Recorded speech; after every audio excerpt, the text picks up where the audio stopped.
Hello, everybody. I am back, and we're playing FORTNITE with vJambi. Alright, let me unmute in the Discord. Alright, I'm live. Hi, live. Name's vJambi. But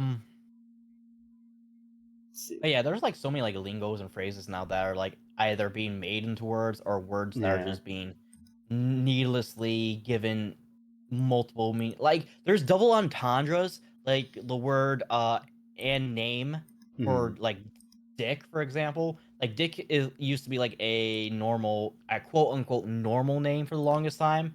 And like, but everyone knows now it's like the butt of a joke of like, hey, it's dick. Ah, shit. Thank you for following Kimberly. Kimberly just came in when I was just talking about dick. Yay. I'm knocking on your door. Open it. Fuck, I don't have Chrome open. I have to close this down. Ah, fuck. No, it doesn't help that everything's like lagging right now for me too, so it's not helping. Do you not want to have Nox chat? Hey, that's such a clunky name for something. Like, I get it's like, oh, you're knocking on someone's door, but what do you call it? Like, let me knock you real quick. I don't know. Knocking. Yeah. Yeah, why not ring your doorbell or like... Yeah, a ring. Why not call it a ring? Or just like group chat. Is group chat copyrighted? Why does it say net? Okay, I'm gonna exit out and re-knock you because it's like a little like red exclamation point, and I don't like that. All right. God damn. I'm sorry. Yeah, damn. Well, I know we kind of harp on like these weird brain rot phrases, but like it's kind of neat seeing that like new words are being invented. Like, I mean, even it is at the like we're still inventing new words. Yes, they're brain rot and fucking bullshit, but like they're becoming like household words that everyone says. See, that's where I kind of have to disagree a little bit there, because yes, they are new interpretations, but they're not. Yeah. That's the issue. And oh my god, I was actually watching a... God, everything's fucking lagging for me. God damn it. Do you want me not to knock you? Possibly, because right now everything's letting me, everything's popping up. OBS is now covered by my browser because... Alright, I'll end the like call. 5 seconds before I blow something out. Alright, I won't knock you. Just like X everything out.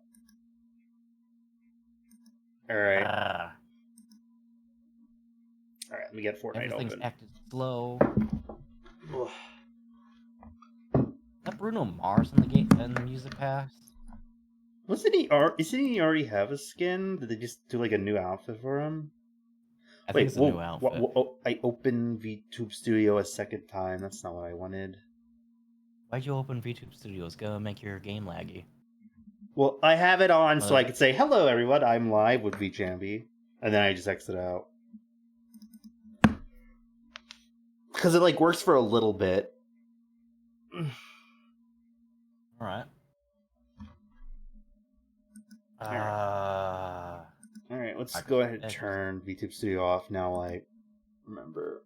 But anyways, back to that topic before, is like the thing about like interpreting new words is like it's lazy. It's very unimaginative. It's like that that one. So you're welcome. How are you? I'm doing fine, Kimberly. Sorry for like just now seeing your message, because all my things for OBS and everything are just lagging behind for some reason, and it might be because of FORTNITE. No idea. They're a bot, Jambi. Ban their ass. Wait, are they? They just message, hey, I do work for streamers and gamers for their gaming stuff, so are you interested? Kick their ass. Get out of here.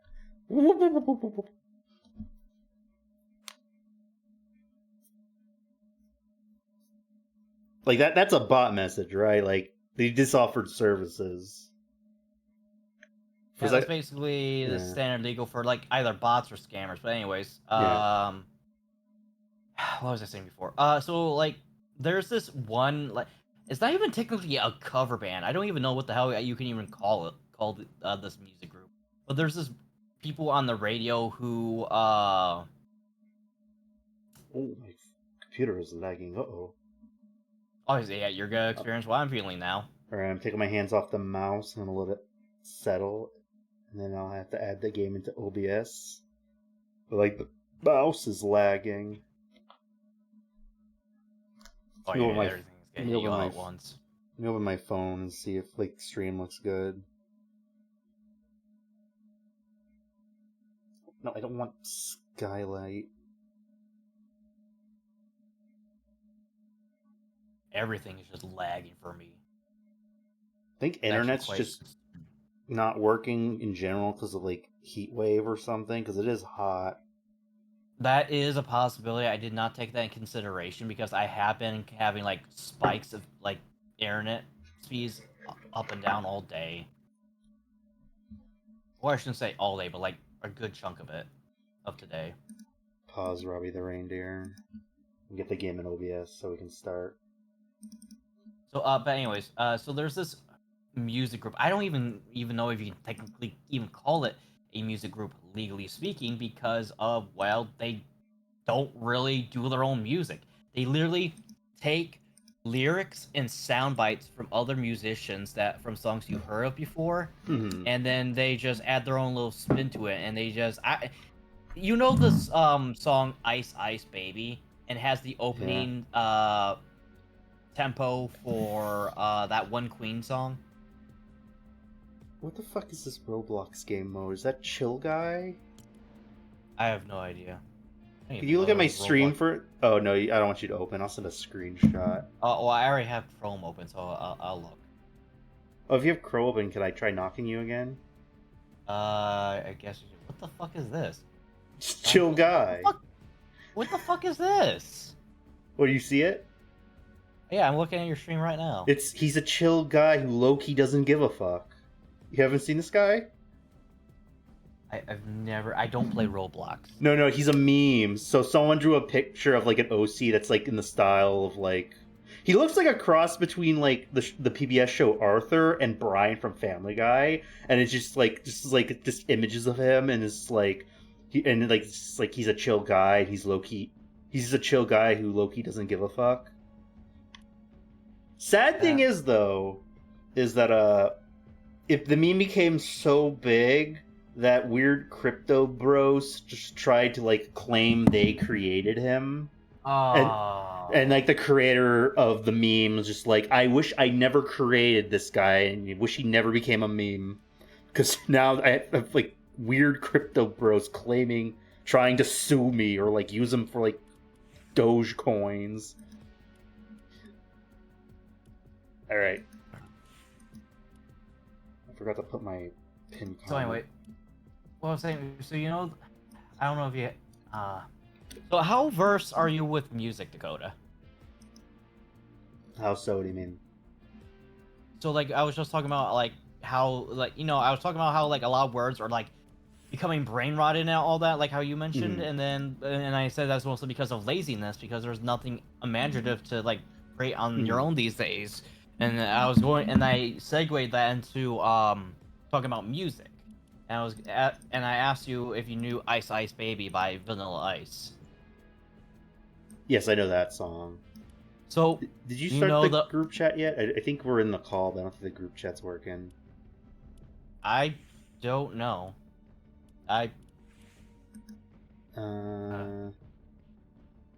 Share chat. Click share chat and maybe click start somewhere. Fuck, I hit the wrong thing. Damn it.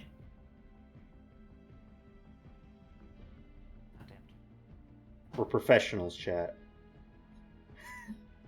I won't even say it's not being professional or anything like that. It's just like the internet. Yeah. Right now for us is just working. I'm just making like a scuff joke. So comes the job description. All right, group chat shared. All right. There we go. So you know how like the big so you've heard the Ice Ice Baby song, right? Yes. Have you heard of Under Pressure by Queen? Yes. So you know how the opening of Ice Ice Baby is the ripoff of the opening from that Queen song. I think so, yes. They do sound similar. Because it's exactly the same thing, and I think I believe that's called like sampling. I hate that so much because there's this song that keeps being played on the radio, and literally it's a song about anxiety. And you want to know what they're sampling they ripped off from? Ice Ice Baby? No, somebody I used to know. Oh, okay. Yeah, I hate that so much. It's so fucking lazy. It's so dumb. Here's the thing. You know the song, very popular song by Kendrick Lamar, Not Like Us, that he pretty much created to bury Drake and everything, right? Mm-hmm. You want to know how long it took for the beat of that song to be made? How? 30 minutes. Oh, dang. Yeah, and then these suckers can't even spend more than 5 minutes to make their own. They literally have to rip off a whole other person's song that is popular for like the opening tempo and everything, just play it throughout their song while their whole song is literally singing about the concept of anxiety. Hell, I had a customer come into work one day where they were literally, so when the start of that anxiety song began, the customer was paying for their like food and everything, and they were literally about to start singing along to somebody I used to know, and they stopped immediately when the lyrics for the anxiety song came out. Like, oh, this is not that song. Which is ridiculous. And then there's another song that partially rips off Rocket Man by Elton John, where they literally sing the verse leading up to it's been a long, long day, and like when they're building up to saying Rocket Man, they like avoid it like the plague so they don't get copyright. But they literally have the same tempo and beat building up to Rocket Man. Interesting. It fucking annoys me. It's so fucking lazy. I will say, I don't think so. Sampling, I don't think is necessarily, as long as you like edit it to where it sounds almost different, but like it's just maybe like one note or similar instruments. You know what I mean? I think sampling is fine. But what you're describing, it seems like they're taking they're like sampling, borderline just stealing. It really does sound like that, dude. Like I'm not gonna lie, especially when it's not sampling if you just take the whole background music. That's just that's the entire you rewrote the lyrics. Song. Yeah. And then the whole Rocket Man, like they have their own song to it, but the issue is that like they take out whole chunks of lyrics of Rocket Man, and then they just write a whole song. It's like, imagine writing a paragraph, but in between every other sentence is a sentence copyrighted from something else or plagiarized from something else. And so it's exactly like that. And so when they like do their own natural song, rip off Rocket Man for like one good 5 hot seconds, and then go back to their own song, and it's just like, why not just stick to your own song then? Yeah. I mean, I guess it's kind of like, oh, it's easy to like write a song and sing it, but like coming up with background music, I gotta learn instruments and shit. I can't do that. I'll just take this one. Well, see, it's not even that difficult if you just pay somebody like, I don't know, $500 off of like Fiverr or something like that, and you can literally get. Speaking of like taking music, did you know that the person who does the music for the Sonic movies also did the music for the Ant-Man movies? And instead of coming up, like, some of the songs are original, but most of the background music's in the Sonic movie, instead of like making original songs or, you know, adapting game songs like people want, they just reuse Ant-Man background music. Like, it's literally credited as background music for Marvel's Ant-Man. I did not notice that. Well, I mean, it's like Marvel is kind of famous for having very generic background music. Like some of their heroes have good themes, but like it's pretty rare. Or like they're just forgettable. Like I forget like the Guardians have their own like background theme until like I'm watching their movie. Like, oh yeah, they do have like a theme. Like I think the only one that's really stuck was like the Avengers one. The Spider-Man theme was like, oh yeah, that got memed so hard. I love that one so much. Like the MCU one, or a lot of Spider-Man background music gets memed. It's a little bit both of like Across the Spider-Verse and the Tom Holland Spider-Man. Yeah, I don't remember from the top of my head, but I'm pretty sure I know which one you're talking about, the Tom Holland one. And then a lot of just Spider-Verse ones just get memed. Like I think it's like a Miguel O'Hara's especially. Yeah. I did make that a sound alert, not gonna lie. And then I think there's like one from I don't know where this one's from, but I'm pretty sure it's like from Tobey Maguire's, where it's like da da da da da da da da da da. I think that's the Tom Holland one. No, I'm pretty sure that's like Goblin. Where are we landing? That was a good question. I'm still loading in. I mean, as far as I know, it could be Tom Holland's, but I feel like that one sounds like Tobey Maguire's, but I can never find it. Like if I like Google like Spider-Man meme song from like, that's weird. OBS is lagging, but my phone looks fine.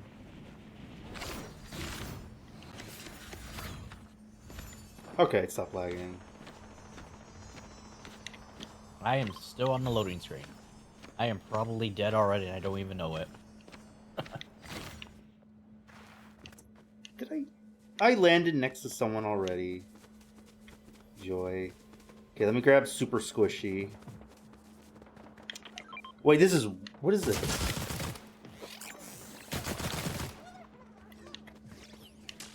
Oh, he gives me super speed. Okay, that's lame. Was there like a justice theme? Says what? Where am I? There's no way I'm in the same game as you. Oh, I have a dash. Okay. Yeah, I think I'm in a separate game. Yeah, I'm in a separate game right now. I don't know how. You want me to hop out? I guess. Okay, let me just kill this guy with the super squishy because I want to scare him. What the fuck is it? We're in duos, right? I think so, yeah. That was weird. Get Homelander. I gotta lie, I'm kind of surprised we don't got FORTNITE in him yet. Well, you're surprised we haven't had Homelander yet? Yeah. Like, we have Omni-Man, but we don't have Homelander.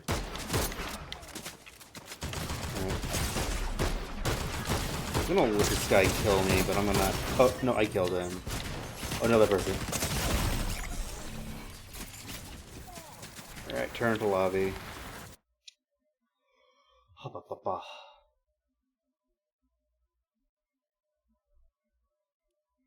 That is interesting they haven't done Homelander. Maybe it's because, like... I haven't seen Invincible, but Omni-Man somewhat gets redeemed in a way where he becomes a hero-ish again. Like, no one likes him. Like, people are like, you're still did crimes, they're gonna treat you like a bad guy, but he's like, to him, he's like, I'm gonna be a good guy again, right? He's mass murdered a bunch of people from Chicago to Alaska. Yeah, I know, but like his personality is like, I'm friendly now, ooh, whoa. Even though like his actions are still like, you're a piece of shit. But like Homelander is just like openly and always, I'm evil piece of shit. Like, they're both bad. They're both bad, but, like, personality-wise, I guess Omni-Man's, like, friendlier. Maybe? Because, like, doesn't he, like, try to help after a while? Like, yes, I know everything I did was really bad, but I'm trying to help it be good again, Mark. Like, you murdered an entire city, let alone multiple planets, but I'm good now, Mark. Yeah, so that's the issue. Is like, yeah, Homelander's bad, but like the atrocities Omni-Man's committed compared to Homelander is like not even like comparable in the least. Omni-Man literally used his son as a meat shield while people splattered against him like bugs on a windshield. Yeah. Like, there's carnage in The Boys, but like you don't see stuff like that. Yeah, and that's another thing too that Invincible gets away with, because they can do a lot more with like gore and everything because like they're animated. Yeah, it's like kind of one of those things. Like, I feel like with like whenever they make like animated Star Wars stuff, it's like way cooler than the live action shows, because it's like, oh my god, the Ahsoka stuff in animation is so fucking cool and badass, and then we get the Ahsoka show and it's just like, oh yeah, this is live action. They can't do that cool shit. Yeah, and that's one of the many reasons why people were disappointed with Star Wars in this day and age, was because I don't know if I showed you like the cinematic trailers for Star Wars: The Old Republic MMO, but holy shit, people were hoping the next Star Wars movie was gonna be of that quality, and we never got it. Because it's still human-like, but it's still animated, so they can do a lot more cool stuff that they couldn't do with live action, and what they were limited to back in the 2000s and 70s and 80s. I still think that like Star Wars should try focusing on doing making films and spin-offs about different like planets and cultures, because like a lot of the stuff Disney makes, you know, some of it's bad, some of it's good, but they're all, in the end, they're all very samey, like the same kind of formula of like kind of just like heist stuff or bounty hunter shit, you know what I mean? Yeah. And it's just kind of like watching, like, they did like that anime anthology show where it's like a bunch of animators animating their own original short. This with like the Star Wars characters, and like a lot of the planets are really cool, and I'm like, can we get like Star Wars shows just based on different planets and cultures and like their interpretation of like, say, the Force or whatever, because like each culture is gonna be different. Like, I feel like the coolest parts of like the Clone Wars was like Mandalorian lore and like Dathomir lore, like Maul and the Night Sisters. And, like, we got the Mandalorian show, and the Mandalorian lore is really cool. You know what I mean? Yeah. So, like, instead of let's stop with Jedi, Rebels, Empire crap. Let's do different planets. Like, each show a different planet or something. Like, let's get a live action show on like Maul's planet with like the Night Sisters or whatever. Or like like around the end of the Clone Wars, Ventress teamed up, was no longer working for the Empire or Count Dooku, and is just doing her own thing with like bounty hunters and a young Boba Fett. Let's do a Ventress and young Boba Fett show. We did get like I think there was a one-off episode of them together. I think. Yeah, there was. I remember. I'm like, this should be a backdoor pilot. Yeah. In live action. Though I will say we did get another animated mini-series called Tales of the Underworld, which has Ventress and Cad Bane unused stuff. I haven't seen it yet. No, I also haven't seen Tales of the Empire. I want to see them because the animation looks nice. But I hope they... So, like, I heard somewhere that apparently in, like, a children's book, they kill off Ventress to, like, for character. They fridge Ventress for some Jedi character who's never in the shows. Yeah. Well, he was in a show for like 2 episodes, I think. But if any book can be decanonized. That is the most lamest thing you can do. No, let's do something with Ventress. Like, it's really funny. Like, I did not like Ventress the first couple seasons, but as soon as, like, Count Dooku portrayed her, and now she's, like, she went back to the Night Sisters, or, like, became a bounty hunter, I was like, okay, Ventress is kind of cool now. Yeah. She's kind of cool when she's not, like, knockoff Catwoman. Where she's like, ooh, I'm evil lady. Yeah. Dark side. Now it's like, my master betrayed me and now I'm on my own. Fuck. Oh, the Superman pass. Are we gonna ready up? Got the I'm looking at the stuff right now. Oh, now. okay. The Superman pass got their stuff revealed, and their this alternate outfit. Judy, get out of the kitchen. Yeah, it's like classic Soup, right? Yeah, it's like 1950s Superman, I think, or 1940s, because that looks like the same S, because the black inside the S is used for the radio show / first cartoon of Superman, like the Fleischer cartoons. Yeah, back before he could fly, even I think. You know, totally honest, it would be kind of cool if we got a Superman movie where they base his powers on, like, his original powers, where he can't fly, he can just jump above as high as a skyscraper. That would be cool. I would be interested in that. So, like, kind of like, he'd basically, like, move around kind of like the Hulk, I guess, where he just jumps around. Yeah. You know what? Actually, I'm wrong. He actually could... Up until that point, he could actually never fly. It wasn't until the radio show and first cartoon that that is when they introduced the concept of him flying, and then the comic books just went with it going forward. Yeah. But that's a cool addition to his character. That a radio show is what gave him the ability to fly. I know that, like, there's, like, that recent Superman cartoon. They gave him, like, more powers. Yeah, I don't understand. Well, so, like, they're like basically there's, like, they basically interpreting some stuff that happens in the comics, but it's, like, very rarely it happens in the comics, but they're just, like, kind of making it part of his new power set. It's been a while since I watched the show, but it's kind of like energy powers. Like, the more sun he gets, he kind of, like, energy blasts or something. Yeah, I don't know why they're doing that with him. I think it's because, like, the show is made by people who are fans of anime, because, like, a lot of the they redesign a lot of DC villains, and they're, like, kind of, like, anime-esque. Yeah. So it's basically Superman the anime, where it's like, alright, for the most part, Superman is the most accurate he's been in a while, except he has some new powers, and all his villains are different. That's basically, like, that Superman cartoon. Not gonna lie.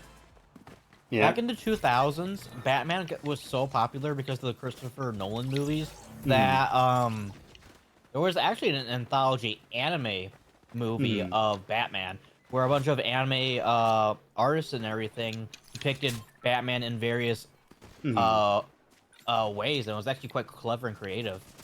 I kind of wish they did something like that with Superman. Because in the Batman ones, like, you have one that's, like, his origin story. And so it's kind of like a retelling anime version of Batman Begins, kind of. Minus him getting into the suit. And then there's one where, like, it's depicting him as, like, an actual shadow demon that, like, hides in the shadows and whatnot and creeps up and is, like, almost like a vampire, more or less. But still kicks your ass. Where do you want to drop? Probably the smoky funnel of doom. Alright. You know, then, I kind of had a random idea once. What if you did a Batman cartoon about Batman when he was a kid and he was coming up with his superhero ideas? And, like, Alfred just has to deal with his bullshit. Like, you can't go fight crime. Why not, Alfred? You're not my dad, I pay you. Isn't that just Gotham? Well, it would be an animated Gotham, and he would be in a bat suit. Fair. So Gotham, but better, and maybe a little more comedic. I don't know. And we could have like kid versions of like some of the Batman villains, or like teen versions. You can like babysit Barbara Gordon. Like she could just like she could be like a baby. Wait, Gordon. Oh, there's the boss down there. Yeah. Ah, shit.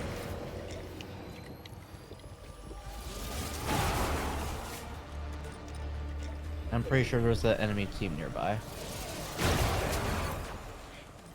Oh, I leveled up for some reason.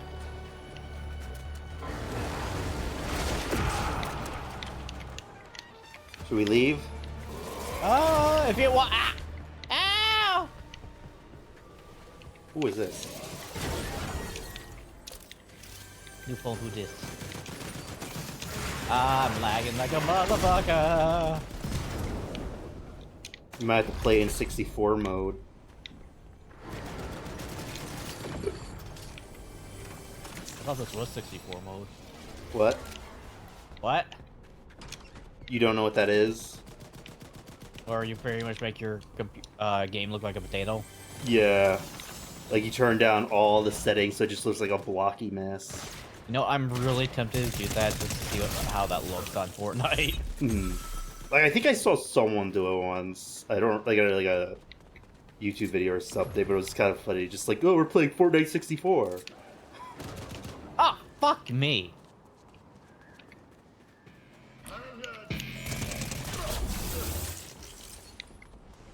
You still fighting the guy? Yeah. Coming back up. Phrasing. Whee!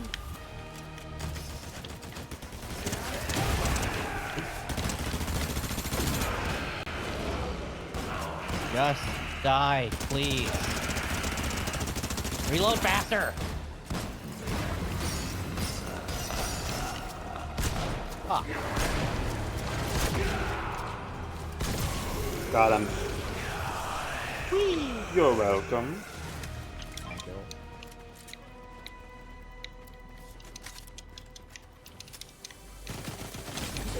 Ah! People! No! No! Give me energy! Ah!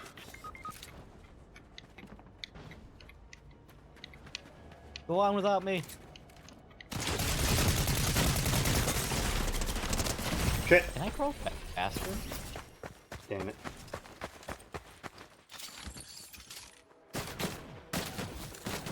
Hero ring feet.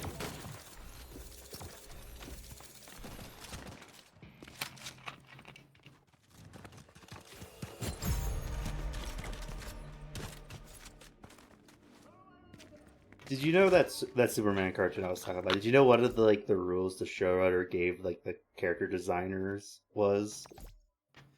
What? Design everyone to look hot. Like I want everyone in the Superman cartoon to be attractive. You know what? That actually explains Deathstroke. They made a pretty boy, and he's voiced by Jerry from Rick and Morty. Yeah. I haven't seen the second season. He might get a mask. I don't. It doesn't look comic accurate, but I can't remember if he gets a mask or not. No, he gets a mask. It looks alright. Again, yeah, it's kind of like, all right, Superman is accurate in personality and design, but all the bad guys are reimaginings, which is kind of cool. Like, a lot of kids don't know anything about Superman, and maybe some of the villains are kind of, in a way, outdated. So it's kind of like, let's do an original twist. So it's the same villains, but different origins and character designs. I'm sorry, but not to sound like an asshole, but you have to be bad at parenting to have your kids not know who or what the fuck Superman is in this day and age. It's literally what do you give them to watch? It's almost public domain for how long. It's like asking kid, hey, kid, you know what? You know who Mickey Mouse is? It's because they literally almost as old as each other. They've been around for that long, both of them, and you literally can see. You can go to Walmart, and one of the main things that you can find in the kids section is Superman-related product. Yeah, but it's like, I don't know how, like, I don't know if how much any kids, like, actually read comics anymore. And there's no movies or cartoons, really. I wouldn't even say it's like that's an issue of reading comics because, for one, not even adults read in this day and age. But like, my dad always like, sat me down and watched like old movies with him all the time, and so like, how is no one? I'm not saying like like adults with kids. Adults our age with kids are like, hey, let me sit you down, Sonny, for a Christopher Reeves movie. I'm like, we literally had like a couple Superman movies in the last decade or so. Yeah, but do you want to show your young kid Man of Steel? I was, let's see, like, I'm trying to think now. Depending on how young you want to go for, I would say maybe your tweens for Man of Steel. Because I was, because Man of Steel came out in 2011. I was. Man of Steel's boring. The kids are gonna watch that.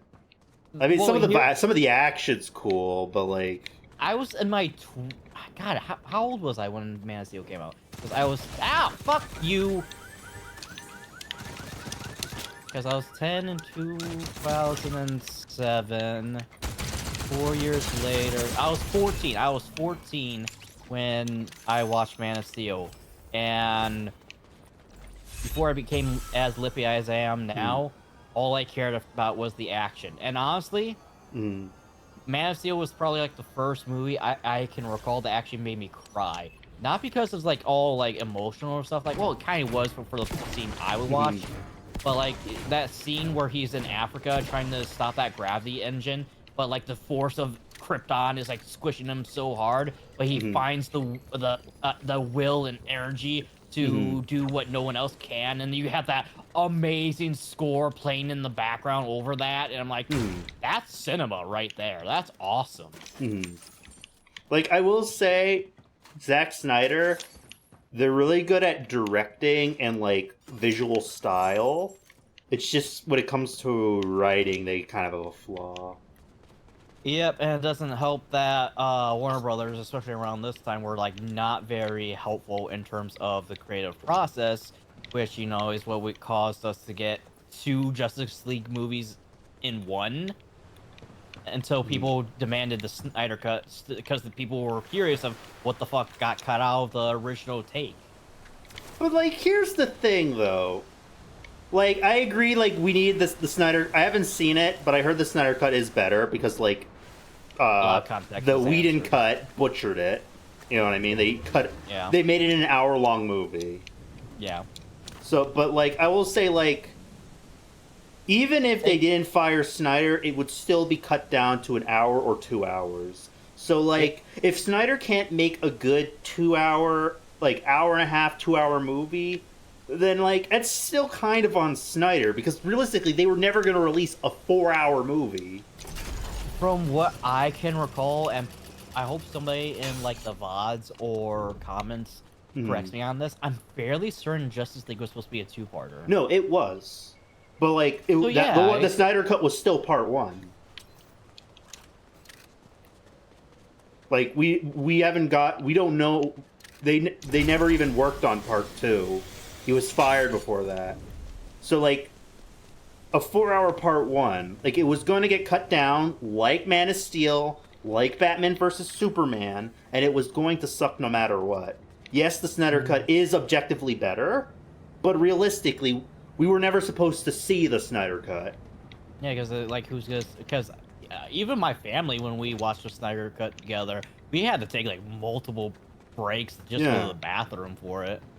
Like, yes, here's the thing. All right, Snyder, make a TV show. Yeah. All right, bud. Yeah. You're not cut out for movies. Yes, the Snyder Cut is good, but realistically, it was never going to be released.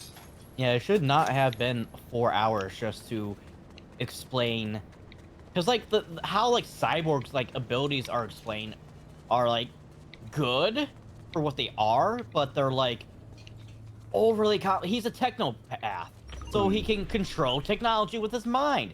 There you go. That's how you explain. But he goes like a 15-minute monologue where Cyborg goes through like a holographic recording of his father before he died.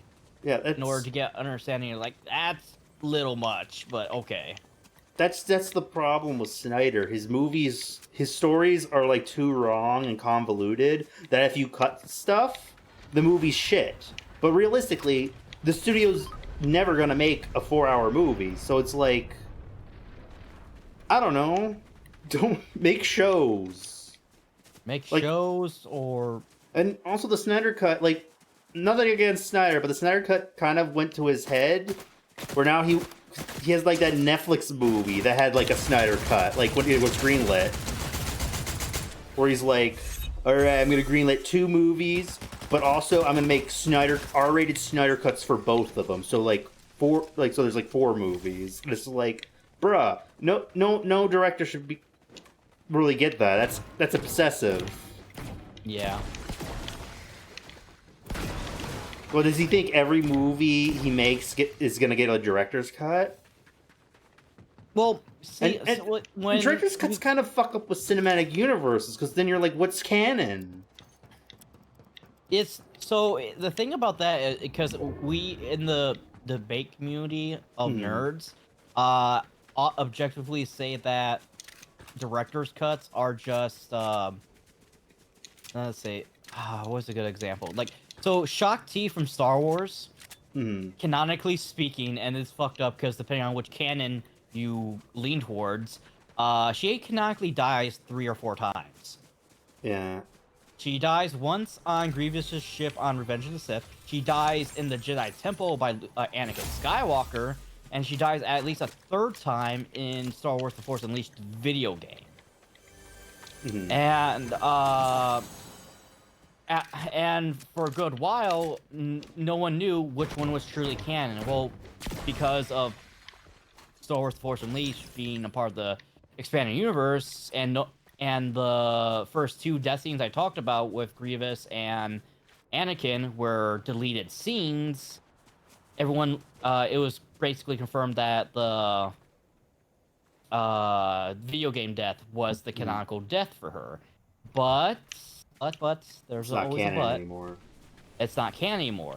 But when Yoda meets the ghost of Darth Bane, he envisions the future of all his Jedi Order, his council, and everybody dying. And in one of the scenes, you see Shakti being stabbed from the behind, like in one of the deleted scenes, with a blue lightsaber.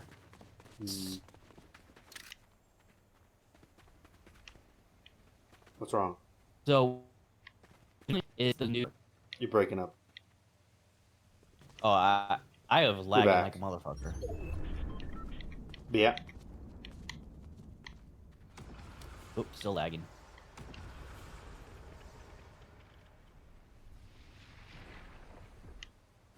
How about now? Okay, you're better now. Yeah. Right, so I think even Snyder has said that, like, if he was never fired, the movie would still be edited down to like 2 hours. So, like, the Snyder cut was never supposed to be seen. Well, if he ever wanted to do like a director's cut, because that's the thing about director's cuts is that whoever got cut away is just gonna be put back in as in like a kind of like a special edition. But that goes back to what I was saying is like, yes, it's confusing to know what's canon, but like until like some kind of like, and I hate to say this, secondary source confirms one thing, then it makes it canon in some regard, like with the Shakti multiple deaths and then the Anakin killing her deleted scene being what is confirmed her death scene, even though it really doesn't make any fucking sense because she's a Jedi Master on the Jedi Council, so she's like in the top 8% of badass Jedi in the whole galaxy, and she couldn't sense Anakin's dark intentions and just lets him stab her. Like, make it make sense. Which is one of the reasons why it was cut in the first place, because it didn't make any sense for her to die. And a lot of people didn't even know who she was unless you watched Star Wars The Clone Wars by Garplowski, the guy who made Samurai Jack. Because she, in that animated series, was actually a significant character that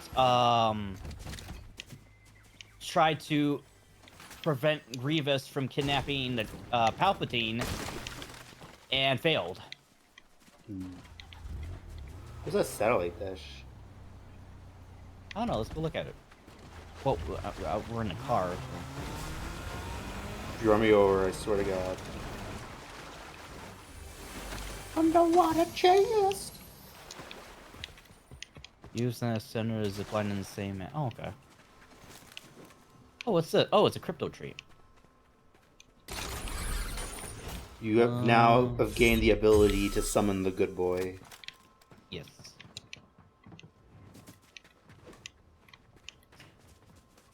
I think we mentioned this last time. Do you think they're gonna kill off Crypto? I'm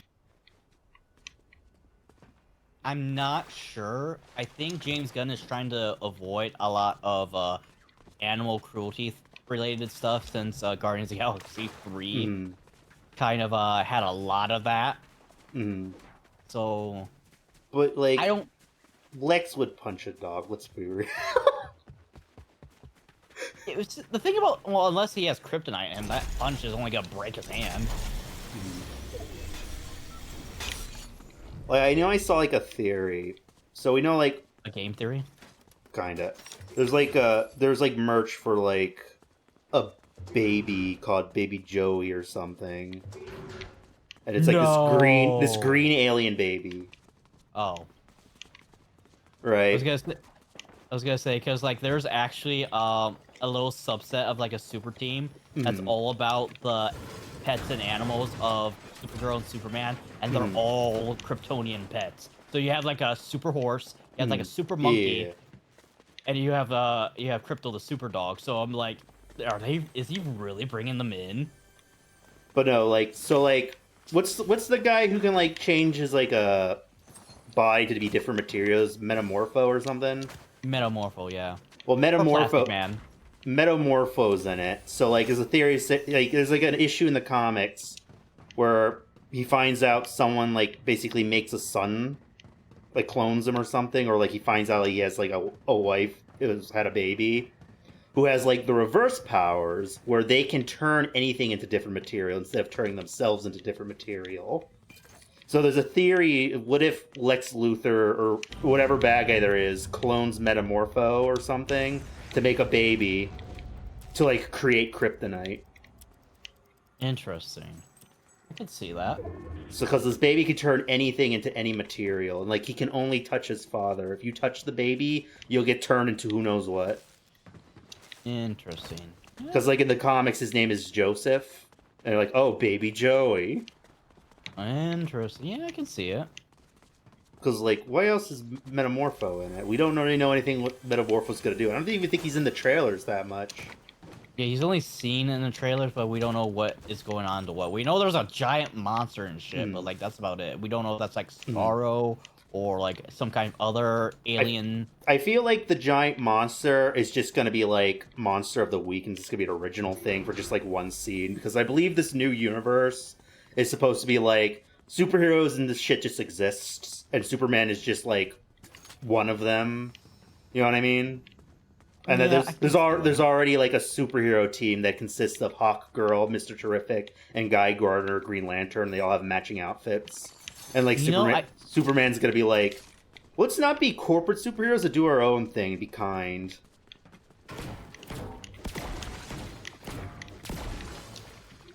Because that's what it's like looking like. I can see that. You're not gonna get the dog treat? Oh, I can get it. Oh, people. Sick 'em, boy!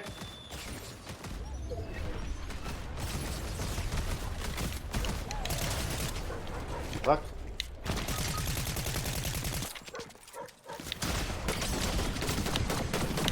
Shit. Ah, shit. Hey, we made it to the top 10, at least. Ah. I'm gonna head back to the lobby. Alright. You know, honestly, I'm kind of surprised that James Gunn didn't go with the, well, I don't want to say an origin story, but similar to Smallville, because when Superman was discovering his powers and everything as a teenager, similar to the premise of Smallville, he gets an invitation to the future to join the Legion of Superheroes, and ironically enough, he gets rejected.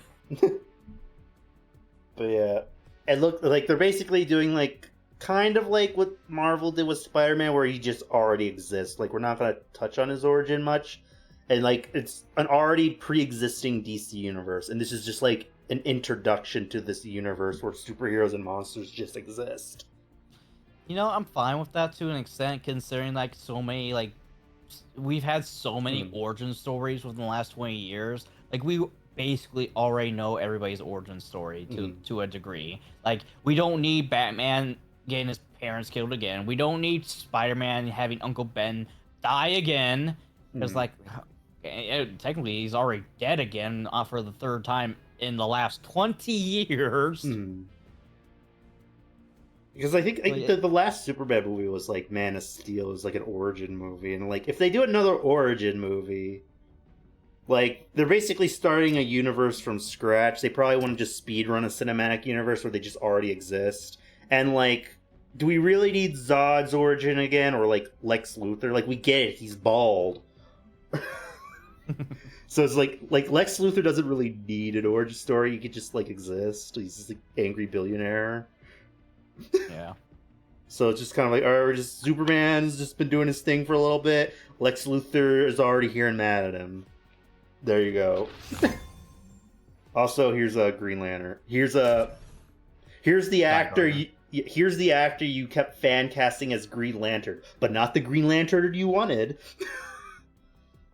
I think Nathan Fillion is perfect as Guy Gardner. He actually looks like him. I think everyone fan casted him as like Hal Jordan. That's like the one Ryan Reynolds was.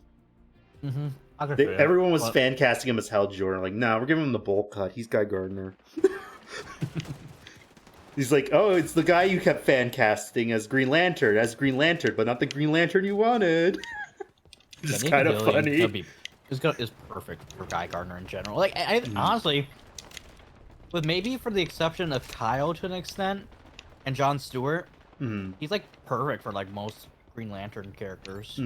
It's just the only thing that's like inhibiting his acting talent from playing other characters is that he's white.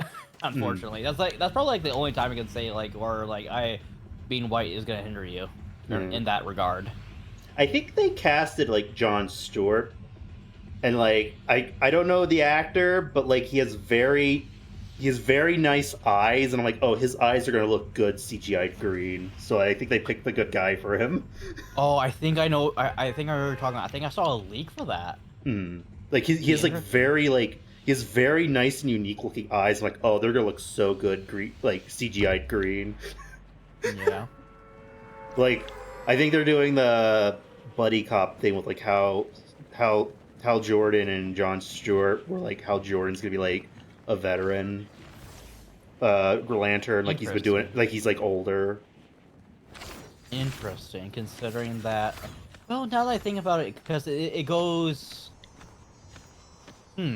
It does go from Alan Scott, Hal. Well, technically not Alan Scott, depending on how you look at it, because he's a different kind of Green Lantern. But it goes Hal Jordan, Jon Stewart, I think, Guy Gardner, and then Kyle Rayner. Yeah.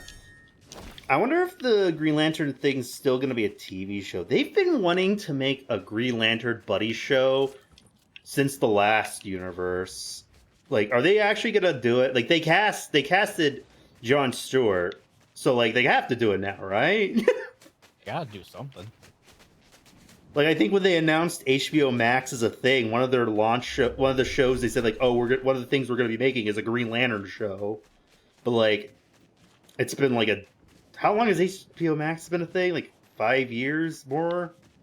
Something like that. I don't know. Like, none of the shows they announced were made. A couple of them were, but they were like shadow dropped. Like, I know they said they wanted to make like a Gremlins animated series, and that got shadow dropped. So they technically made that. And they also said they were gonna like get the guy who made Roger Rabbit to make like a show about like the Looney Tunes as like actors on like the Warner Brothers lot. But like that never came out. I think like they said like Christopher Lloyd was gonna be in it or something. Interesting. That was scrapped because Zaslav hates Looney Tunes. Every time I hear anything about Zaslav, I just want to like either shoot them or shoot myself in Minecraft. It's just comedic. He's just so comedically evil with his hatred of the Looney Tunes in particular. It's like that. It's like Bob Iger with the Muppets too. It's so ridiculous. Like I think like so luck that that new movie that came out luckily got like bought by a smaller studio, so they released it. So it's like not released by Warner Brothers. The day the Earth blew up, and like I think the day it went into theaters, they removed a ton of Looney Tunes shorts. Yeah, that's true because now I even tried looking up for like some like cartoons or stuff like and there's nothing there at all. Yeah. They were pretty much gutted all cartoons on like HBO Max. You can watch most of them on Disney Plus or Hulu now. Why is the Cartoon Network on Disney Plus? Oh my god! Technically it's on Hulu, but if you have the bundle, they kind of like merge them into one streaming service. So like you can watch Steven you can watch the HBO Max spin-off of Adventure Time on Disney Plus. Not Fiona and Cake, but like the Distant Lands series. Like, huh? That's an HBO Max original. Why is that on here? Yeah, it just seems all wrong. I might be dead. I'm gonna be dead, vJambi. Get out of here! The Dark Phoenix got me while I was trying to get a bot. Beep. Fuck. Oh, that's annoying. But yeah. It's just funny, his like hatred for the Looney Tunes in particular. Like it's with all animation, but like I don't know. Like HBO Max was gonna have a ton of Looney Tunes stuff. They had like that Looney Tunes reboot that was actually decent, and then we were gonna get like 2 movies. One of them luckily got released, the other canceled, and like the Wile E. Coyote movie. Though I do believe the studio that released The Day the Earth Blew Up got the rights to Wile E. Coyote, so that might actually come out now. That's good. But like the other Looney Tunes movie, Bye Bye Bunny, is just gone. I don't think they even started animating it. What was Bye Bye Bunny?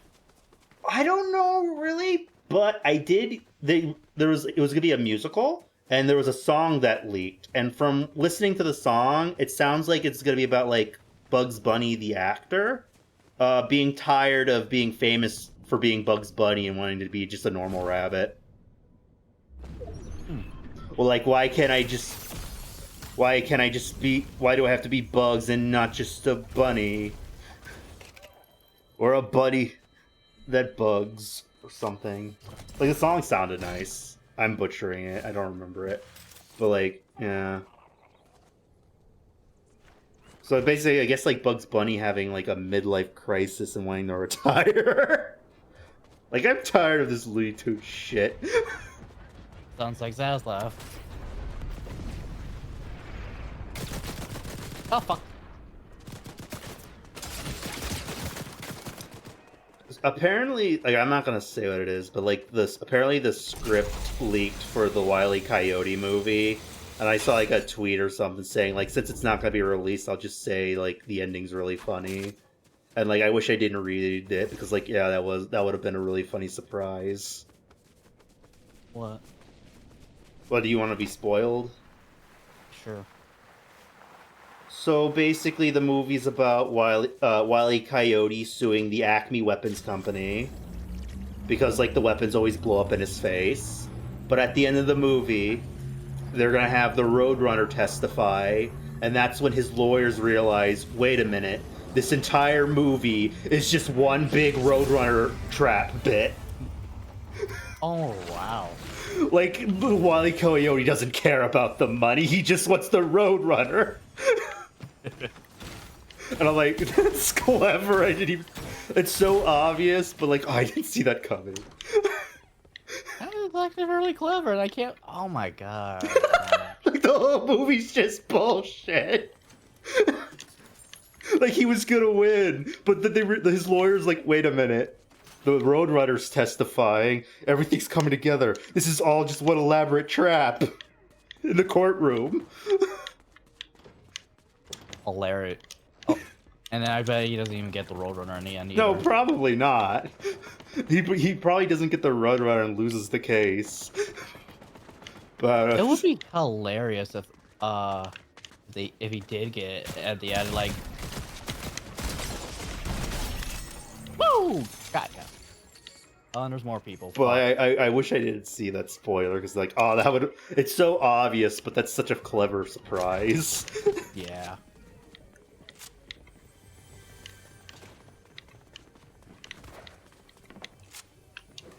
What the hell is this for?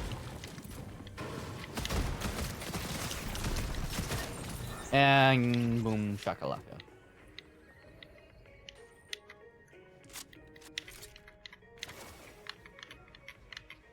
Still on down here. Oop.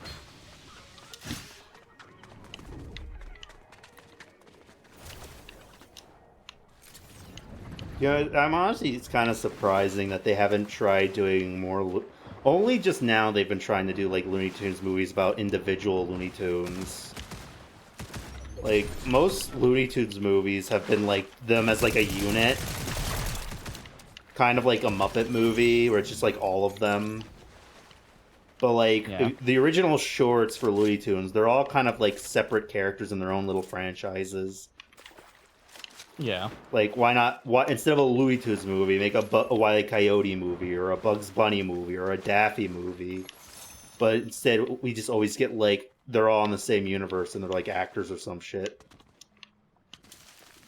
Yeah. Which I do enjoy them being actors. I think those movies are like fun, but like, why has it taken this long to make their own solo movies? Like The Day the Earth Blew Up, or the Wile E. Coyote movie, or the Bugs Bunny movie that got sold.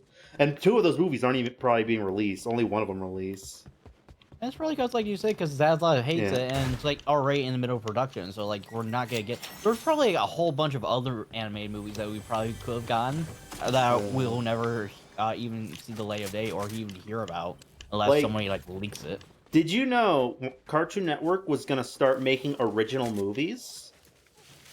And like their first movie was gonna be called like something maybe like Wildwood or Spacewood or something, or I don't remember what it's called, but it's basically gonna be like a sci-fi but with animal characters, and like but all their spaceships are like made out of wood and stuff, right? And it was gonna be like the first original like Cartoon Network original animated movie, but it got scrapped. We even got like a poster for it. The sad thing about it to me though is it was being made by the guy who made Thundercats Roar and that like Aquaman cartoon. I feel like he probably could make a good original thing, but he just unfortunately got like properties that are like action focused, so like the adult fans got like aggressively angry toward him. Yeah. So it's like, if it wasn't based on Thundercats and was original, it probably would have done well. So it's like, this could have been his shot to like prove to the world, I can make a good cartoon. You know what I mean? Yeah. But I got scrapped. It's never going to be released. That's kind of sad to me. Yeah. You got crypto treats. I'll grab it. Honestly, I feel bad for people who are like wanting to like make their own thing, but they're like, "Hey, you're gonna have to make this instead. You're gonna have to make something that's not original or like not your original IP." Even though all your concepts and ideas are pretty much your own original IP, so like, why not just make it their own? Oh, God. Because they don't like no one likes greenlighting original stuff anymore because it's a risk. But it's like, bruh, it's only a risk because you don't advertise it. Shit, I'm down. Like, they just announced the upcoming like slate for Cartoon Network, and it's just like all sequels and reboots, or the few that are original are made by people who made previous Cartoon Network shows. Like, I think so the guy who made Regular Show is making a sequel to Regular Show and an original thing based on a graphic novel. So it's cool he's getting an original thing. Well, technically it's based on a book, but you know what I mean? But, like, they won't greenlit anything from a new creator. And a lot of animators are really kind of disheartened about it. Like, it's the same 5 people getting shows over and over again. Like, heck, one of the things they announced is, like, they're going to make, like, an Adult Swim special where it's going to have, like, the creator of Steven Universe, OKKO, Adventure Time, and Regular Show are both going to get, like, a part of a story, and they're just going to animate in their style or something, and then they're going to, like, Frankenstein them together. Right? But it's like, it's like the same 4 people. I love the people. They make really good cartoons, and they should keep getting work, but, like, can we get some new stuff from new creators, too? Please. You know what I mean? Like, we're getting more... Like, I think we're getting, like, more Regular Show, more Gumball, more Adventure Time, more Steven Universe. We're stuck in the 2010s. Remember how Hanna-Barbera had, like, so many, like, different cartoon ideas, but, like, they were still, but other than the art style, they were, different in their own unique ways of, like, you know, storytelling purposes, settings, and whatnot. That was all done by, like, basically one person. And because he was given the freedom and liberty to, like, make whatever the fuck he wants. And then we get into like the 1990s, 2000s where, like, you're like, okay, now you're spreading out a little bit with Tchaikovsky, the guy who made Samurai Jack, who originally made Dexter, by the way. Yeah. And then, I'm not Dexter, but Dexter's Laboratory. I have to make that specify that. Can you imagine? And then the people who made Ed, Edd n Eddy, Johnny Bravo. Actually, Johnny Bravo, I think, was the Hanna-Barbera character, wasn't he? Well, technically, I think every cartoon until, like, I think, like, I don't remember what was the last one, but the original Cartoon Network shows were all Hanna-Barbera, technically. So, like, Dexter, Powerpuff, Johnny Bravo. I think the last Hanna-Barbera show was, like, Grim Adventures of Billy and Mandy. And then they all started, like, you know, we're just doing Cartoon Network shows now. We're just gonna drop the Hanna-Barbera branding. Okay. And so then that would be going into, like, the mid-2000s, going to the 2010s then. Where we got even more creators brought in to do their own stuff, like, you know, Camp Lazlo and whatnot. My Gym Partner's a Monkey, you know, and, like, you still had, like, original ideas. You still had money makers in your own right. I will not get over the fact that they never did anything similar to, like, the Alien Invasion Block Party thing that they did. That crazy cool. Well, the behind the scenes of that was kind of a fiasco, and they probably didn't want to risk that again. Like, it was kind of a miracle they pulled it off. Like, originally it was supposed to be sponsored by Kraft Macaroni and Cheese or something.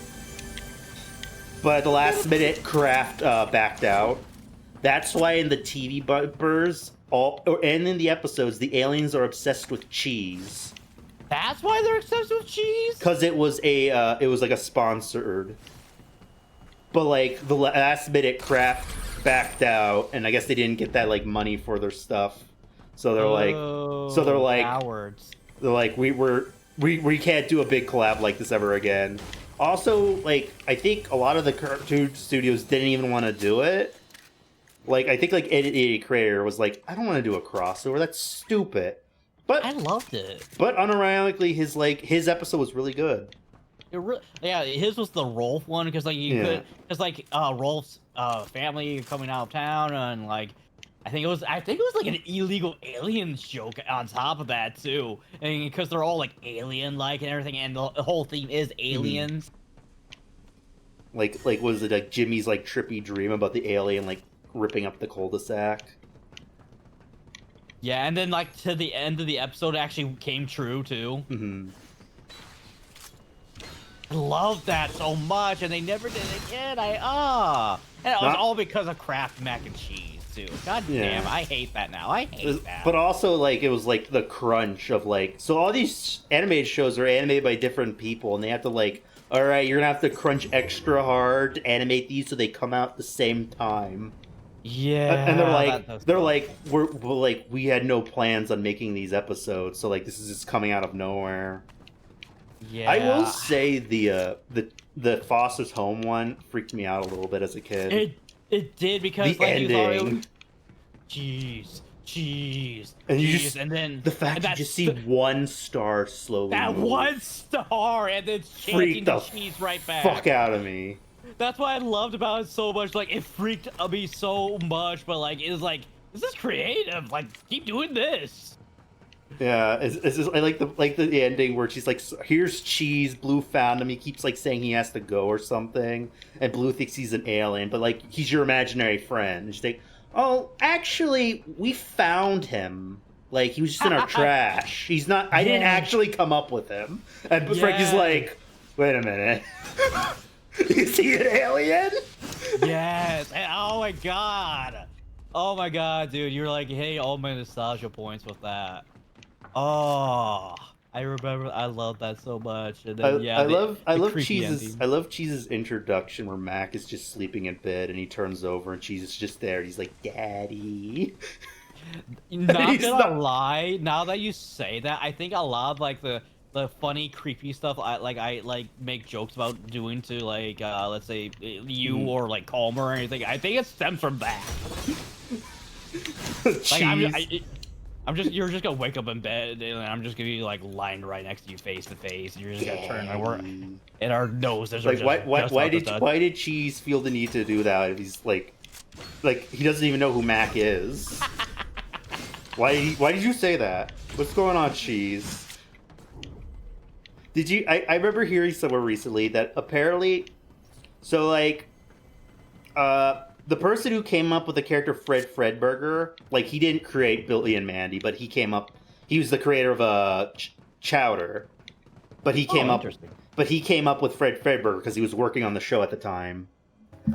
He was talking with the creator of like Foster's, and they were like, we want to pitch a TV show to Cartoon Network where it's a crossover with Cheese and Fred Fredburger, and you'd call it Cheeseburger. Cheeseburger. And they said it would be the weirdest show ever made, but like we realized it wouldn't work, and they didn't. They obviously said no. Dakota, you should probably be running now. I'm getting rid of this bot. I think it's in your chat, but I'm too. Probably. But just banning real quick. All right. But I don't know. Cheeseburger's funny. Yeah. But yeah, Fred Fredburger was created by the creator of Chowder, not the creator of Fox, Billy and Mandy. I believe he also did a lot of SpongeBob episodes. I don't remember. Like, I might get confused because I think the creators of Phineas and Ferb and Chowder both worked on SpongeBob, and I don't want to get confused on what episodes they make. I know, like, the Campfire song was written by the creator of Phineas and Ferb. Sit around the campfire and sing that campfire song. And just might help if you sing along. Bum, bum, bum. Bum, bum.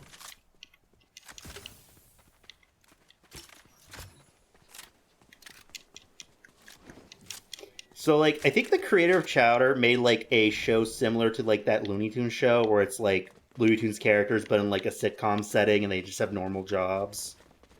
They basically, they made a show on HBO Max that's just that, but with Hanna-Barbera characters, and, like, Yogi Bear is, like, a surgeon.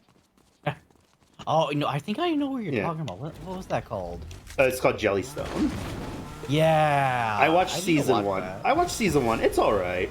But, apparently they were, like, looking at, Hanna-Barbera characters they could use, and they found, like, a villain from, like, Yogi Bear and they wanted to just like have him have a cameo, but obviously they were told no. But did you know there's a Yogi Bear villain called Dr. Bigot? Oh, I'm sorry, I should have laughed at that, but that's quite the name. Yeah, like apparently there's like a Yogi Bear episode where there's like this bad scientist who turns Yogi Bear racist toward other animals. Where he's like bears are superior or whatever. And they were like, that's just such a funny random character in like the Hanna-Barbera library that they wanted to give him a cameo and like a villain team. But they were obviously told, no, you can't use Dr. Bigot. I don't know, I just find that fucking... There's like storyboard and concept art of like his design for like Jellystone. I just find that funny.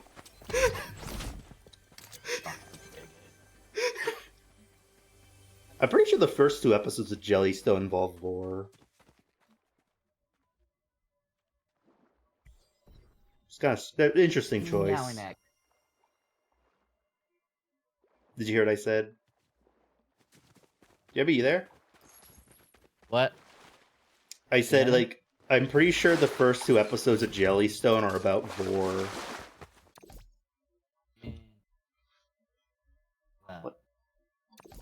Something, I think the first one is like Yogi's like, I love eating, but like I get full and I want to keep eating. So like Cindy Bear's like a mad scientist and like a like sci-fi stuff in the show. It's like, I will build a nuclear install a nuclear reactor into your stomach so that way you can keep burning up food and keep eating. And it gets to the point where he's like, I'm still hungry, that he eats everyone. Uh-huh. And then the second episode is like this character Grape Ape, which is like a giant purple gorilla. Is that what his name is? Yeah, Grape Ape. He passes out of a food coma, so Yogi Bear and Boo Boo have to go into his stomach to like remove a meatball or something. Interesting. They just crawl into his mouth. It's like, interesting choice for the first 2 episodes. Well, they had to appeal to somebody in the audience.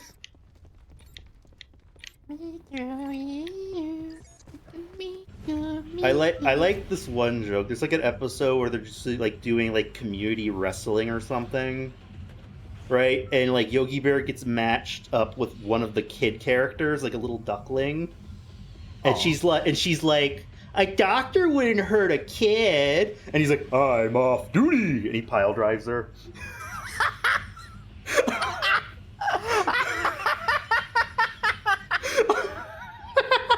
I'm off duty. I love quoting that. I'm off duty. Oh god, I'm not gonna lie, I saw that meme. I thought that was a meme. I didn't know that was an actual scene. A doctor wouldn't hurt a kid. I'm off duty. I'm off duty. That's fucking awesome. Dr. Yogi.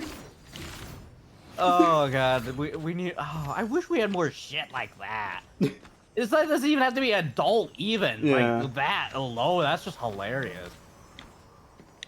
God, I hate Zavlov. You have the most cartoony sounding name, but you ironically hate cartoon.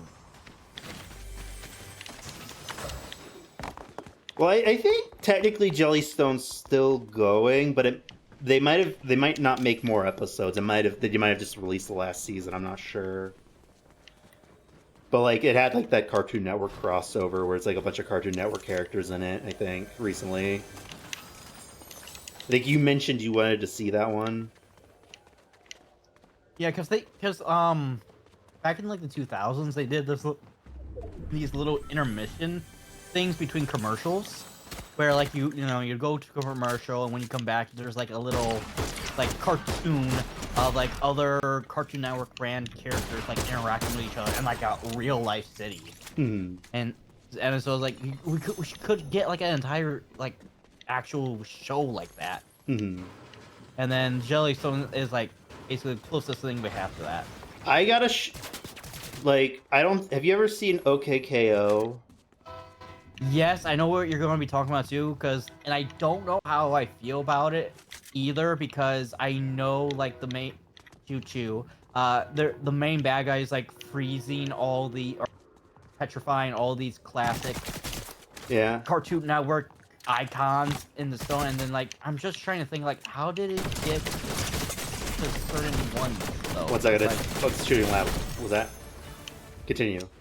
yeah, I'm just trying how like he petrifies like these certain like characters, because like a lot of these characters aren't fucking slouches when it comes to like badass power and like ability to fight. I mean, you literally have the Teen Titans Go Raven be one of the people to help kick his ass. Like, are you kidding me? Teen Titans Go Raven. You know, I think there's like a joke at the end where they're like going into their portals to go back to their respective shows, and like Raven almost goes to like the OG Titan. She's like, "Oop, wrong portal." I need to go to Teen Titans Go. But yeah, like I think they wanted to do a sequel. That episode was supposed to be like 30 minutes long, but it got cut down to 10 minutes. But the episode was pretty cool. And then like not even that episode, like the creator of that show like, you know how you're saying you love the Cartoon Network crossovers? Yeah. The creator loves the crossovers too, and there's like a ton of Cartoon Network crossovers in OKKO. Like they cross over with Captain Planet, Sonic the Hedgehog, the Ghoul School from Scooby-Doo. Bro, that's awesome. There's like a lot of cartoons, and he like makes them like kind of canon to the show. Where it's like, no, this is canon, this is happening. This is not like a one-off. It's just like I guess either they're just in the same universe or it's a multiverse. It's kind of vague, but like, yeah. I think there's like other crossovers. Can't remember. But yeah, and there was like concept art of like he made like an art of like KO in his like bedroom, and he has like a bunch of posters for like games and like shows, and that was basically to pitch ideas for crossovers to Cartoon Network. And so like you can see some of the other shows he wanted to crossover. Like he wanted to do like a crossover with Sabrina the Teenage Witch and like maybe Sailor Moon. I don't know how they would do Sailor Moon, but like Sabrina, I can see. Oh my god, we need more people like him. Oh yeah, like I think he's like married to like the creator of Steven Universe, and he's coming back for the new Steven Universe spin-off show with her. Yeah, we're getting Lars of the Stars finally. Yeah. Lars of the Stars. I heard about that. I'm not quite sure how I feel about that because I was never a Lars fan myself. Have you seen the episode? How far did you get in Steven Universe? Did you see his like redemption arc where he becomes a space pirate? I don't think I got to that part. When he becomes a space pirate, he's cool. Trust, bro. So like this show will probably be cool. The only problem is the show ends where he comes back to Earth and starts a bakery. So it's like, is this going to be a prequel of his time in space? Or is he just going back into space? It kind of sounds like he's going back into space, but I don't know how they're going to do it. Because it says stuff about like the new fallen Gem Empire, meaning this takes place after Future. So like, I guess it's a sequel, not a prequel. But yeah, basically, do you mind spoilers for Lars? I haven't watched all of Steven Universe, but like it's been a few years, so it's on me for not watching it. So go ahead. So basically, there's like an episode where Steven gets abducted by like the gems and gets taken to the gem home world, and Lars gets abducted with them because he just happened to be there. Lars dies. And then Steven uses his tears to heal him, and he becomes like Pink Lion. And like Steven uses his teleportation hair to go out. So basically, he goes into Lars's hair and comes out Lion's hair, and that's how Steven gets back to Earth. And then we cut back to Lars a couple episodes later because Steven just abandons him, I guess.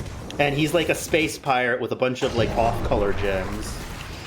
And he's like really cool. So he gets like a redemption arc and becomes like cool. Interesting. So he's technically immortal now. And has teleportation hair. Like his hair is like a portal to a pocket dimension that the other end is you come out of a lion's mane. That's not bad. That's quite interesting. So also that's like an interesting lore drop because that means Lion at one point died and Rose Quartz resurrected him. And that's why Lion is pink and has magic powers. Technically, if Steven wanted to, he could make an army of super soldiers by just resurrecting dead people. That is a bit creepy. Not gonna lie. Steven Universe, by the time we get the future, Steven is basically a god. Like, he can kill and resurrect people. Like, he has no consequences. He could even, like, Steven accidentally murders Jasper and then resurrects her. Jasper the gem? Yes, he like, the last season's about him going through, like, his, like, mental health issues, of, like, his trauma, of all that crazy shit happening to him as a kid. And he's basically crashing out. So he, like, goes out to, like, Jasper, and Jasper, like, trains him to fight a little bit, and she's like, do it, like, hit me, Steven. And Steven murders her. And then rushes home and resurrects her in his bathtub. Like, having her, like, gem shards in the bath while he's crying. Damn. And then she's like... But, like, she's cool with it. He's like, oh my god, you're a badass! You are my diamond! But, like, it's pretty dark. It's like, yo, Steven just murdered a guy. But, yeah... I even think even the diamonds start resurrecting, like, shattered gems. So, like, there's, like, no consequences in the show now. Like, if a character dies, they could just be resurrected by Yellow Diamond or Steven. They just piece their gem pieces together. That, you know what? That does make it a little bit lack of risk. Yeah. Like, so... they did some stuff in Future I didn't really care for. Well, in fairness, what they had to do, what Rebecca Sugar had to do with Future is because of it being canceled a little prematurely because she wanted to do a little bit more. I think she wanted to do more, but she wanted to do like the episode where Ruby and Sapphire get married and become Garnet. But because it's like a gay wedding, Cartoon Network's like, we're gonna cancel your show, wrap it up now. But then after they did that, they realized the show gets a lot of ratings. We're gonna give you either a movie or one more season. And then they're like, well, we already ended the show, so I guess I will do a movie. And then Cartoon Network's like, well, we want the movie to promote something, so you also get another season. And that's how we got Future in the movie. And I believe they were supposed to be HBO Max originals, but, like, HBO Max got delayed. So they had to air it on Cartoon Network. Same with OKKO. It was supposed to be a streaming show. And they got canceled because of budget. Because they have, like, a streaming show budget. They couldn't maintain it on, like, Cartoon Network or something. Ah! They're on the roof.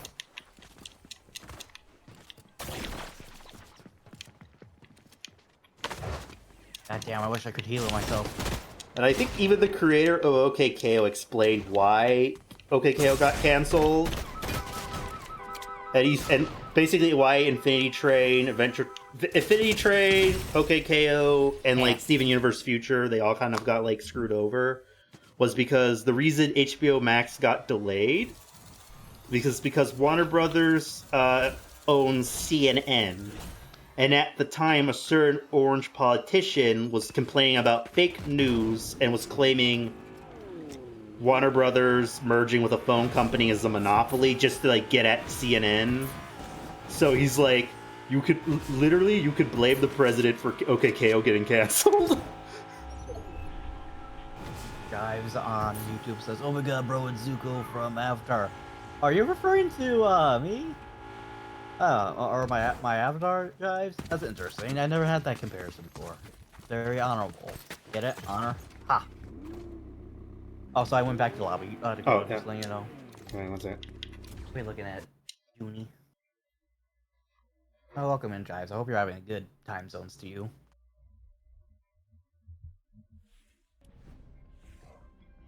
Bro, I kind of want to rewatch OKKO. OKKO is kind of one of my favorite Cartoon Network shows. Like, I think my favorites are like Billy and Mandy Foster's and maybe OKKO. Honestly, I feel like I need to like watch stuff too. Have you ever seen OKKO? I've seen clips of it, and I've seen like snippets of like that special crossover that you mentioned before, where like all the characters. There's some like cool lore stuff, and there's like every character in that show is fucking silly and adorable. I bet. What's the fucking helicopter at my house? What the fuck is that? Do you hear that? Yeah, I hear it. They're after you. They found me, chat. Area 51's found me. I fucking told you you're not, dear. Silence.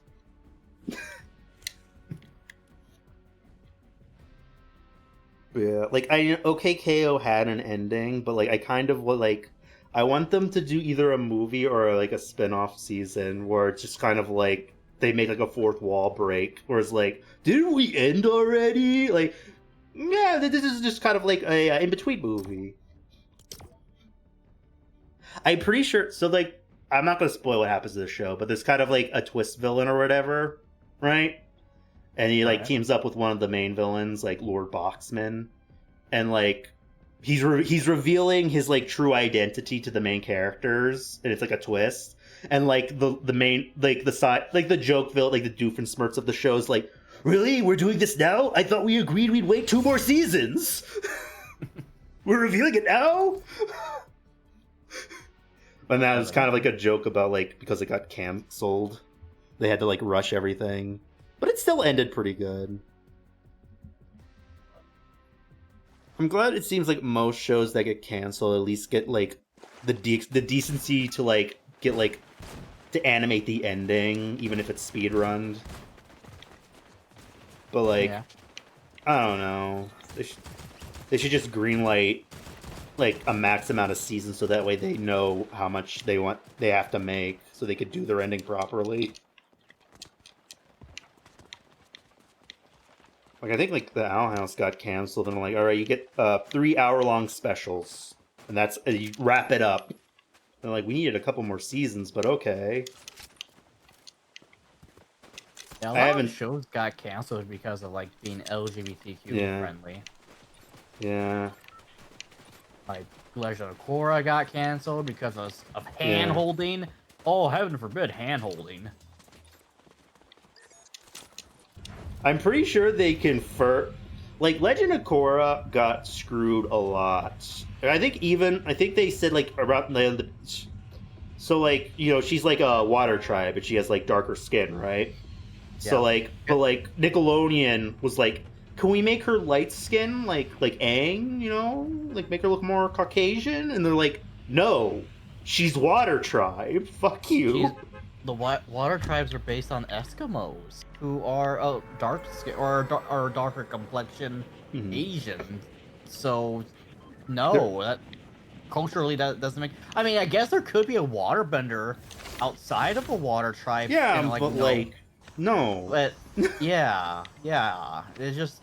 And then add on to that, like, she's like, you know, she's into like, what's her name? Asami? What's her name? What's the girl character? I don't remember. I think it's Asami or Asani. Yeah. And then they're like, no, we can't have, like, a person of color who's also gay. Cancel this show. You know what? There is...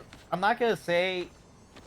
The issue when it comes to the depictions of POC characters is that whenever they do... From what... So I watch a lot of Ultiori, and she... watches a lot of things, and I also watch a lot of other clips and other people who do commentary on those same shows as well. Ultiori keeps on pointing out that anytime there is a person of color female, there are either one of 2 categories: lesbian or total annoying bitch. And there's no in between. And I'm like, I try to remember if from all the stuff that I've like watched or read within the last 10 years of a POC character of that nature, if that sticks on the wall. And honestly does, because one of the characters, the main character in that Ark Survival anime or cartoon show that had David Tennant in it, which I don't even think David Tennant even had any of his portrayals in that shown, because I think they were saving him for like either later in the season or like in season 2, because I don't recall him having any parts in that season. But the main character is a person of color and is a lesbian, and she is an irritable bitch personality-wise. And if you watch it yourself or clips of her scenes, she is just very what's the word for it? Not irritable, but condescending. She's very condescending, because the first person that she meets on the island, because for whatever reason, people in different time periods are being reborn on this island full of dinosaurs that you have to survive. And the first person who is experienced on this island is just a straight white man, and she's very hostile towards him. And even though she doesn't know, which is understandable, you're on a mysterious island, you don't know what the fuck is going on, you don't know this first person is trying to like kill you, eat you, or rape you, and which is fine. That's that's kind of understandable. But and she's just a total bitch to him the entire time, even though he's proven that he's not a threat to her in every single way possible. In fact, he's trying to help her learn and understand how the island works so she can survive better. Still a total bitch to him, by the way, the entire time. Then later in the season, she meets a warrior-ess from Edo, Japan period, based on her armor. And the thing about this samurai woman is that she is shown to be a lot more aggressive and dangerous than the first white straight man. And guess what? And the main character is like chill with this samurai woman, even though samurai woman is being a bigger bitch to her than what the main character was to the straight white man. So it's like a non-likable character, like, and they just purposely write her like that. And that's like one good example of how they've done that with characters of that representation. Yeah. Like another thing that kind of like screwed with Legend of Korra is like originally, so like I think it was like, all right, they only greenlit one season, and that's why it has like it kind of wraps, like the story arc wraps up in her first season. But then they're like, you know what, never mind, we want 3 more seasons, right? So like, they're like, all right, we're just gonna make each season their own story arc, since like we didn't set up a story arc because we only were greenlit for 1 at first. And that's why the second season's probably bad, because it was rushed, because they just magically got greenlit for 3 more seasons. The third season is considered the best season, because that one's probably, they had the most time to like make it. And then the last season wasn't as good, because it got canceled all of a sudden, and they had to wrap it up. So like, this Korra just had like troubled production throughout, which is weird since like Avatar did so well. It's weird. Yeah. It's just maybe they didn't feel like. No, I don't know. I don't know why they didn't just like rely on because like it can't be because like Korra's a female character, because we've had strong female protagonists. I think they said that some of the reasons were because she was a female and a person of color, and then like Nickelodeon was like, can we do like another boy character or like make her white? or like at least light skin. And they're like, no, our show takes place in an Asia-inspired universe. You know what I mean? And like she's Water Tribe. And also they're probably like, well, it's an action show about a girl. Like, we're supposed to sell toys to boys. We can't sell Korra toys. She icky girl. That's kind of ironic considering that there are female fans of Avatar: The Last Airbender as well. Yeah, but like, cartoon studios are weird. Where like they used to like to just greenlight to demographics. There you have like comedy cartoons, boy action cartoons, or like girl cartoons. And the action cartoons and the girl cartoons were both made to sell merch. And if like the reason like a show like Young Justice got canceled is because it had too many female fans and they couldn't sell merch. Like they were like, we want to sell action figures to boys. Why are girls gravitating toward Miss Martian? We don't want to make girl merch. Cancel it. That my head hurts trying to comprehend that. Not gonna lie. Yeah.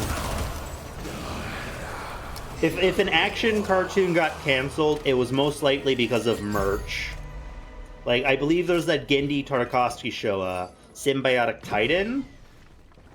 That was they wanted that to be like another Ben 10 to sell merch, but because the character designs and whatnot, no toy company wanted to adapt them into toys, so they had no funding, so they canceled it after one season. When did you die? I fell. Yeah, I watched they added Symbiotic Titan to like Netflix once for like a couple of months and then removed it again. It was pretty good. I remember it being good.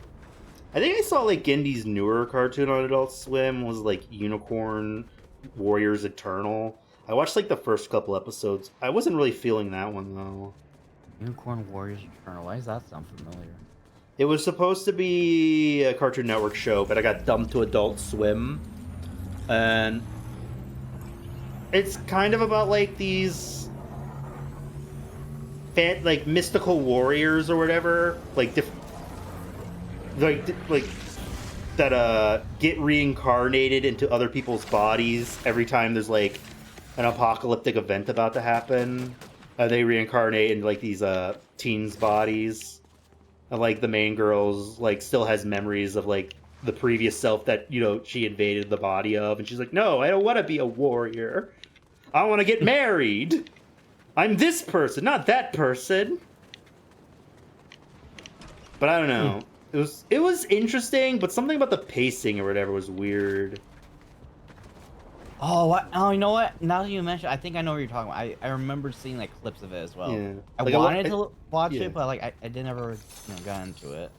Yeah, I think like a lot of the art style in the show is inspired by like Popeye and like Betty Boop. Like the main character girl looks like Betty Boop. She has like Betty Boop shaped head, and there are characters that are just like look like Popeye characters.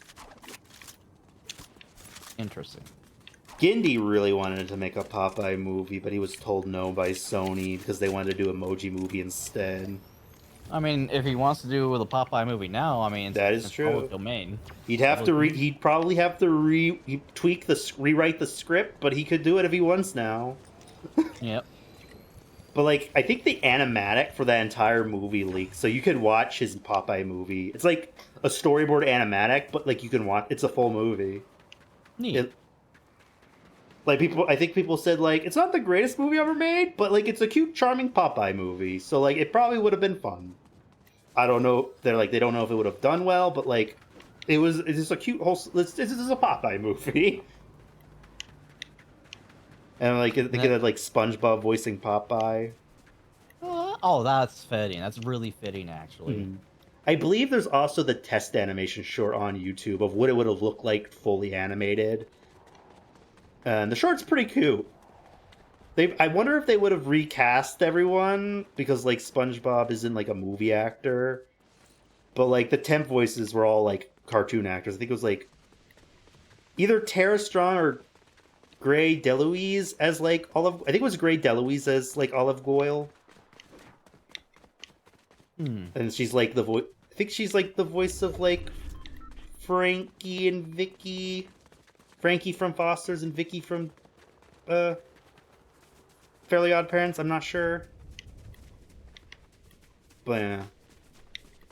I believe it.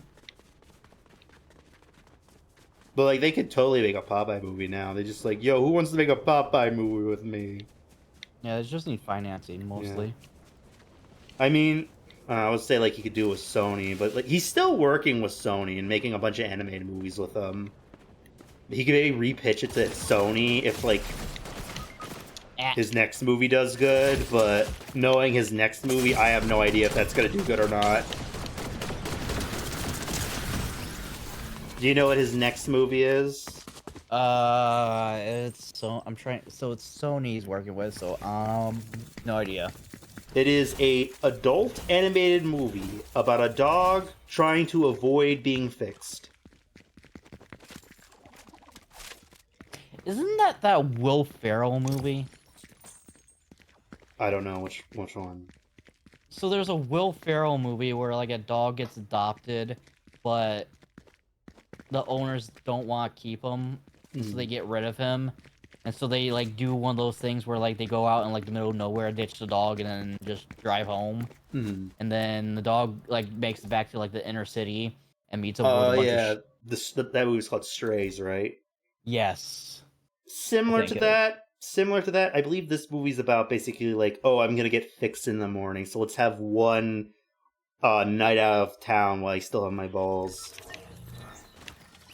And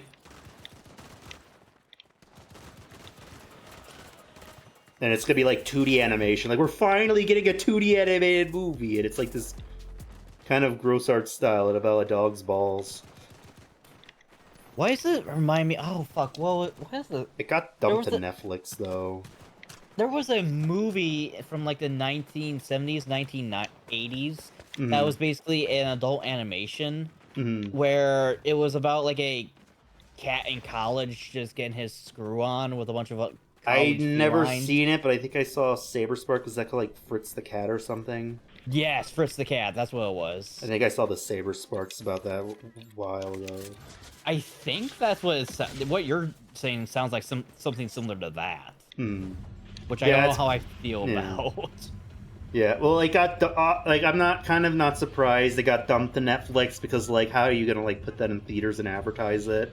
Yeah, that's one of the reasons why Fritz the Cat kind of like went under. Is like, who wants to see a cat screw a cat? Though he is making another movie. I think, I don't know if that's still being made, but he's supposed to make a PG-13 action animated movie called The Black Knight, which I guess is gonna be like medieval Samurai Jack, probably. Interesting. I feel like that one's gonna get canceled though. I hope that one gets made because that sounds cool. I don't know anything about it, and it's like it's called like The Black Knight. It's gonna be like medieval action. Black Knight medieval action. Oh, is it like the Martin Lawrence movie? Which movie? The Martin Lawrence movie. He's a black comedian who is. I think I know what you're talking about. I remember seeing trailers for that. Is that the one where he like time travels, like medieval times? He's at a Renaissance fair. He gets knocked into the moat around the makeshift castle of the Renaissance fair, and he somehow ends up traveling back in time. Yeah, I remember seeing trailers of that, but I've never seen it. But no, this is gonna be like, I'm assuming it'll be similar style to like Samurai Jack, where it's like an action story. Oh, I'd like to see that then. But it's just like, wow, like Gindi has like a lot of range where it's like, okay, either you get like dog balls, like badass action fantasy, Hotel Transylvania. Another one? Well, I think that ended, but they'll probably make another one of those. I think he didn't make the last one. That went to Amazon Prime. No, wait, I can't remember. He didn't make it, or Adam Sandler wasn't in it. Because I know Adam Sandler was recast in the last Hotel Transylvania. He was? Yeah, he was replaced with like a YouTuber who does like an impression. I don't know how I feel about that. Funny enough, I think the last one was produced by Selena Gomez, who voices Mavis, but she might have also been recasted in it. So it's like, you're paying for a movie, but you're not even gonna voice in it, Selena. It's interesting. I think she's. I could be wrong. Selena Gomez might still be Mavis in the last one. But yeah, they recasted Drac in the last movie. So it's just a guy doing a Dracula impression. Like, I'm still a Dracula impression the whole movie.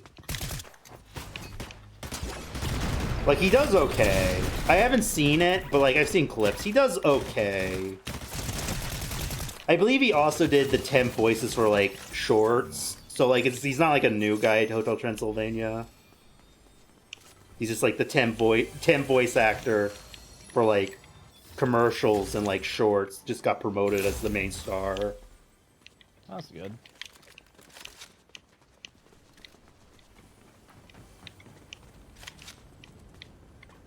I know like people were mad at the last Hotel Transylvania because the Invisible Man wasn't hot. Was that what? So yeah, for some reason, there are people who are like fans of David Spade's character, the Invisible Man, and they really kind of did fan art that they wanted him to be hot, and they like do fan art like, oh, what he looks like if he wasn't invisible, and he's like hot, like that's the joke, he's secretly hot. But then the movie, they reveal what he looks like, and he's like kind of gross, like dorky looking, and like, he's supposed to be hot. You ruined my Hotel Transylvania movie. I was like, it's fucking David Spade, Invisible Man. He was not gonna be hot. You know, honestly, it is that missed opportunity not to make him hot because of you know, subverting expectations, but because of all the fans already thinking that he's hot, they just like subvert expectations the wrong way. Yeah. Though they did keep with the continuity of it having a long curly red hair. Interesting. Because there's like a joke in like the first movie where he's like Drax making fun of John. He's like, oh, his stupid red long curly hair. He's like, what do you have against red long curly hair? What? Why are you so offended, Invisible Man? What's wrong? I have red curly hair. How am I supposed to know? You're invisible. I remember that.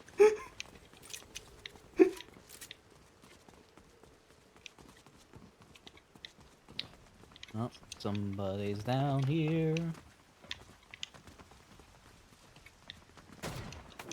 Ah, shit. They're in that building right behind you. Oh, never mind. They're running away. They got their partner's thing. I think I have an item that shows their footprints. I can follow their tracks, literally. Alright. I think they went down this way. Yeah, I already hear gunfire, so yeah, they're this way.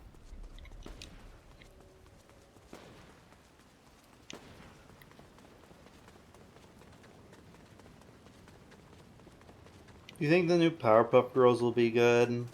Since the original creator's coming back? Maybe. Well, I think even he was like, I pitched several original shows. They said no, do Powerpuff Girls. And he's like, oh, I need work. I don't have money. Just a heads up, there might be an enemy team up on that hill. Right.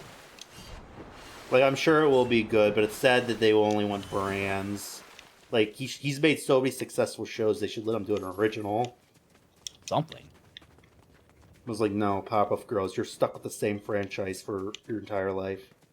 You know, they probably want to do that with that fucking failed live-action Powerpuff Girl trailer that got leaked. Yeah. Just to save face. I remember watching a video of someone reading the leaked script. That live-action show would have been wild. Honestly, shit. I kind of wish they made it because like the leaked trailer was kind of fine to me. Like it was bad, but like I could watch this every week for like a one season and canceled show. Just because of the continuity, is just like it doesn't Blossom Buttercup. Yeah, didn't the leaked script say, or like screenplay say that Buttercup like ends up dating Mojo Jojo? Yeah, she has a crutch and it's like a will they, won't they. Well, technically, Mojo Jojo is split into two characters. So like, there's like Mojo, and then there's Jojo, his son, and like the Powerpuff Girls retire because they accidentally murder Mojo in like a supervillain fight. So they have to retire because they killed a supervillain. And now Jojo is the mayor. What? And he's like, I'm a good guy and I forgive you, but secretly no, I'm the bad guy of the show. And also they have a pet monkey. And it is vaguely implied that his father put his consciousness into the monkey. But it's like only implied. We don't actually know if the monkey is Mojo Jojo. And also Jojo makes a Harambe reference. Oh my. He's like, ooh, like, why do you have like a monkey? Like, oh, the people love monkeys. You could be like the next Harambe or something.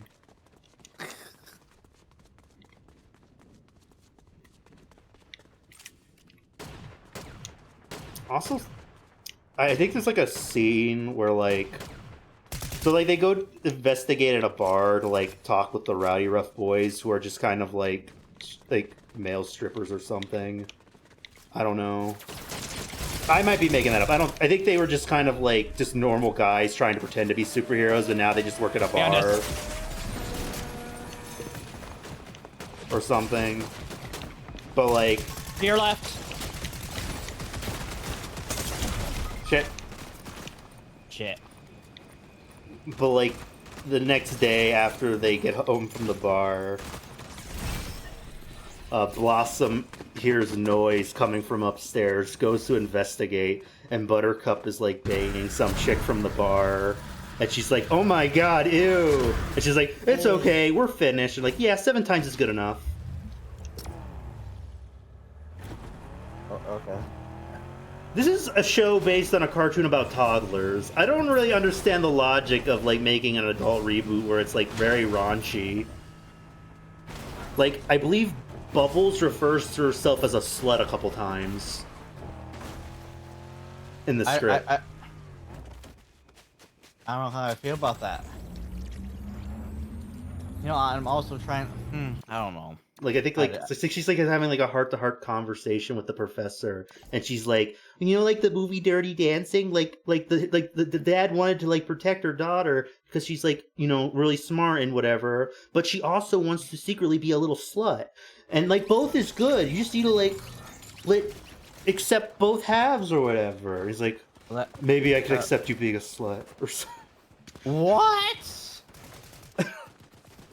I don't think he might not have said that last part, but she does like she's all like a little bookworm character, but she also secretly wants to be like a little bit of a slut, and like sometimes you need to like accept both halves, Dad. You know what I mean? Like you could be both, but it's just like, why is Bubbles calling herself a slut? That's weird. I don't know how I feel about that. Like, the script's really weird. Like, I think, like, Buttercup is, like, a feminist or something in it, because she keeps making comments about, like, toxic masculinity and stuff, but it's, like, in random scenes that, like, where no one's really doing anything, like, toxic or sexist, she just brings it up randomly. But also you have scenes where they, like, refer to themselves as sluts, and then, like, Bubbles might be a pickup girl or something. I don't know. And it's just like, what is this show? Who's it for? Is it like feminist or is it like stereotypical for females? Like we're like sexualizing them. Like what is this supposed to be? Like it's very confusing. It's a dumpster fire is what it is.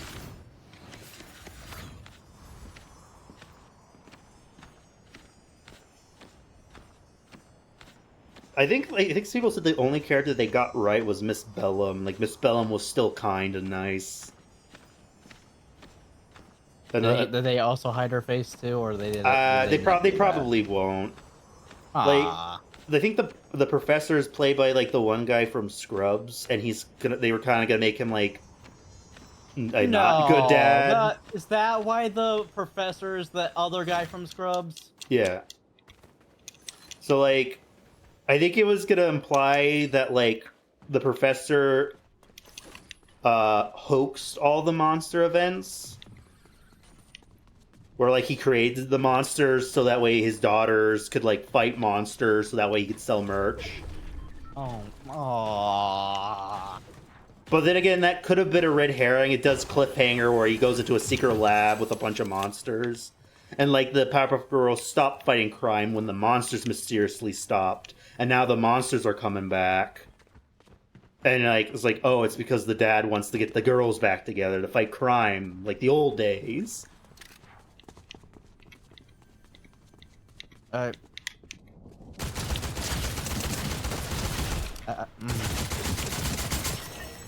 Like, he's probably better than the professor in, like, the reboot cartoon where they just turn him into, like, an asshole idiot.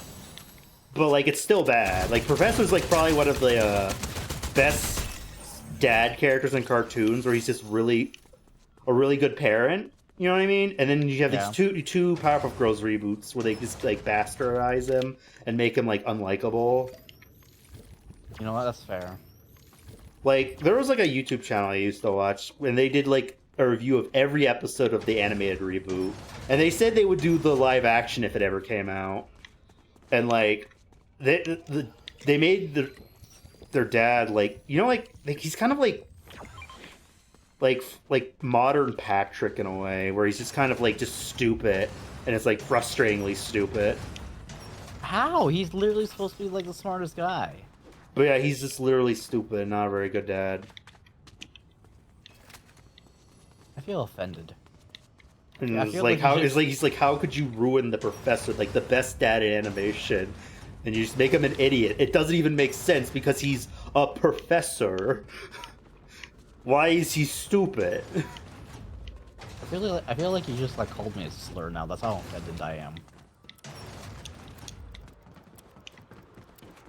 You know what? I honestly completely forgot the whole 2016 reboot until, like, you brought it up too. That was just a comedy cartoon with the Powerpuff Girls. It was not superhero at all. Like I watched the guy who reviewed every episode, and, like, they never do superhero shit. They just do a lot of, like, a weird gross out stuff. And it's like, I think he also said it was really strange. They removed Miss Bellum because they thought she was over sexualized, and they wanted strong female characters for, like, newer audiences that aren't, like, overly sexualized. But then they have episodes with, like, weird fetish stuff and, like, sexualized girl characters. So it's like, pick a lane. Okay. They literally had the Powerpuff Girls twerking. Yes, they had the Powerpuff Girls twerking. One of the original villains has huge ass hips, probably bigger than Miss Bellum's. Wait, what's her? Is it Lady Medusa or whatever? No, she's like an original villain called the Fashionista. Fashionista. I think that is actually a character. No, well, maybe she had a different name, but she was like an original villain. Like, the original villains were like the Fashionista and her gorilla, Man Boy. He's just like an evil lumberjack or some shit. I think they had like some rat person called Pack Rat, but he only appeared in like one episode, so I don't think he really counts. They didn't even give a fuck about that character. Heck, none of these villains really came back. And then there's like Pando, who's like the one who brainwashes them to twerk. He's like a psychedelic panda from a psychedelic panda dimension. I need to know what drugs these people are on so I can get them for myself, because I need that for VTubing. Mm-hmm. And it's like, they do a lot of gross out episodes. Like, I think like the episode like Blossom gets like a big pus eyeball, and she's like, I'm ugly now, and then she just progressively gets more and more grotesque, like getting hurt and like infected, or she's like half swollen and green. There's like an episode where Buttercup just becomes ridiculously starts working out, becomes ridiculously buff, and she's like spray tanned and just look really gross looking. Also, like the show really liked Buttercup. Like Buttercup was the only character they used. Like the guy I watched reviews, he's always said like they have a Buttercup bias. Every episode is about fucking Buttercup. Like the other girls rarely get an episode to shine. Interesting. I mean, Buttercup was always my favorite, but like. Yeah, but like, there's 3 characters you could do, but they just let it do Buttercup. Yeah, that's you can't make a whole story with one character. Well, I mean, you can, but like. Well, they made an entire series with one character, so it can be done. But like, it's just not good. It's like it's a trio cartoon. They're a trio. Like you need to do like Bubble episodes, Blossom episodes, and Buttercup episodes equally. Yeah. But they kind of like majority are Buttercup. There are episodes with Bubbles and Blossom, but like most of them are Buttercup. And it was like he's like it's weird, like they just really like Buttercup. And then there was that whole thing about one of the creators self-shipping with Blossom. Huh? It turned out to be a false alarm, technically. So there's a love interest character called Jared, and like Blossom is like, I'm in love with Jared. He's so hot, Jared. I love Jared from school. Ooh. But like, there's a writer or animator on the show who looks just like him, who's also called Jared. And people are like, this is a creepy self-insert ship character. Turned out, other writers said no, it was just like a prank. We based the character on him. It was not his idea. So, like, he got falsely accused of, having a crush on a minor. I would be suing so many people. But, like, I don't know. They could have been, like... It could have been just, like, a harmless joke that kind of, like, oh, wait, this is actually really bad. Yeah. Like, we just wanted to base him off of, like, one of the animators. We're not saying, like, Bubbles should date an adult because he's a kid in the show. Yeah. But like how the episodes are written, it's just he's kind of like a Gary Stu, where he's like, oh my god, he's so perfect, he's perfect for me, like my perfect boyfriend. And then she has fantasies of him being buff and muscular, and it's just kind of like, bruh, what is this fanfic? Yeah, yikes to me, bro. Yeah, it was yikes for everyone, but apparently the other writers were like, no, he didn't come up with a character. He didn't self-ship. It was just kind of like a joke. We just wanted to add him into the show because we thought it'd be a funny prank. And then people just misinterpreted it, but like still, it was really weird. Like that Powerpuff Girls reboot was a mistake. Oh, do you want this one? I already have it, apparently. It's crazy how we got almost 2 bad Powerpuff Girl reboots before just getting the original creator back. And the fact that they didn't even have the original creator at all in the first place is what concerns me most. As far as I know, he might have been busy at Disney making Wonder Over Yonder, and just had no interest in making a Powerpuff Girls reboot. I forgot he did Wander Over Yonder, and that only lasted like a season too, didn't it? It was like 2 seasons and it got canceled, and he wants to do more, but they canceled it. Poor guy. It didn't do as well as Gravity Falls at the time. It was really good and well animated too. Who was that one? She sings "I'm the Bad Guy." I forgot what. Lord Dominator, I believe. Yeah, she can dominate me, that's for sure. Yeah. I think he also did another cartoon in the 2020s on Netflix called Kid Cosmic, which is like another like superhero kind of show. But I've never finished it, but I did see clips. Apparently they introduced kind of like a superhero Men in Black or whatever, and the 3 government agents are just adult Powerpuff Girls. Like they're just the Powerpuff Girls as adults, but like they just legally can't say they're the Powerpuff Girls. Really? Huh. Yeah, they're just like, they have like the same hair, but they're just like Men in Black. That's interesting. People are like, "Yo, are they actually the Powerpuff Girls, or are they just like different characters?" It's like, I don't know. You can interpret it however you want. Legally, they're different characters, but they could be the Powerpuff Girls. I don't know. You have to ask Cartoon Network and Netflix. That's actually kind of cool. Not gonna lie, that's actually smart. Just like they're just adult women with similar haircuts, like and different, and just like black suits. So like, and they even got sunglasses on too, and everything. Yeah, they have like black suits and sunglasses. The only thing they just have like the Powerpuff Girls hair, like blonde, black hair, and like red hair, or Blossom have brown. I don't remember. A Blossom is a redhead. Mm.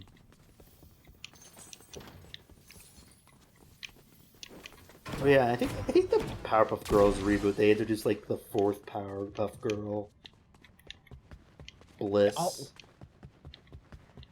I forgot that I think the reviews I watched said she had potential, but like they just kind of they just don't do anything with her.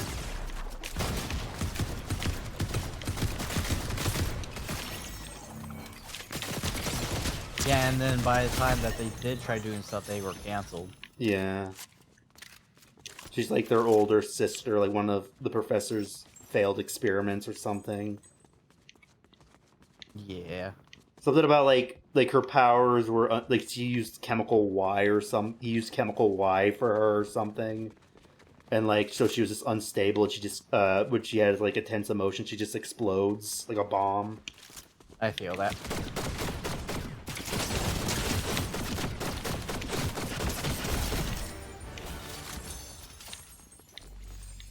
And I believe she's like on she like hides out on like Monster Island her entire life with like a little like pet tiny elephant monster. Aww.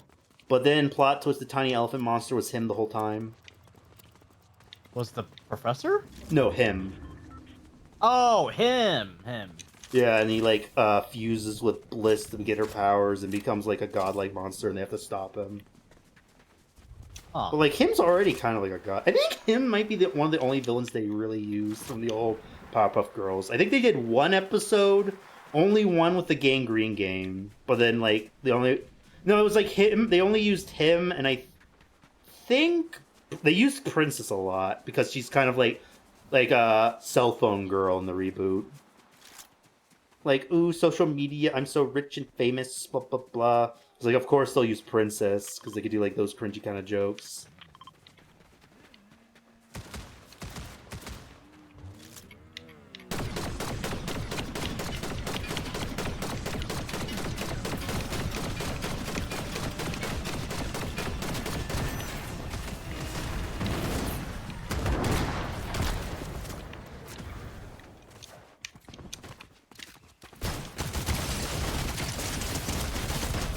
I'm down. I knocked someone.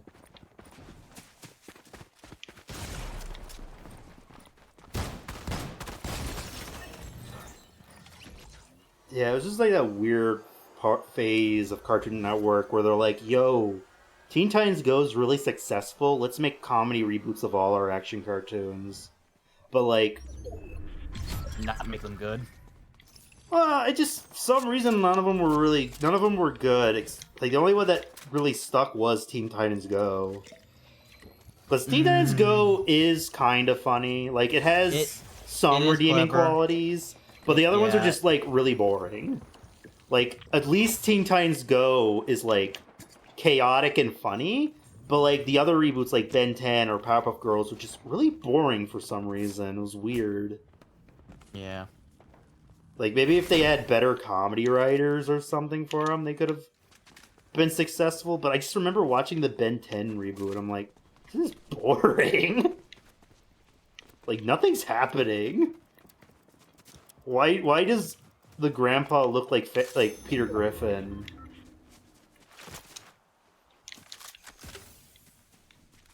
I think they also did Scooby-Doo, but, like, people have actually come around to the Scooby-Doo Teen Titans Go version.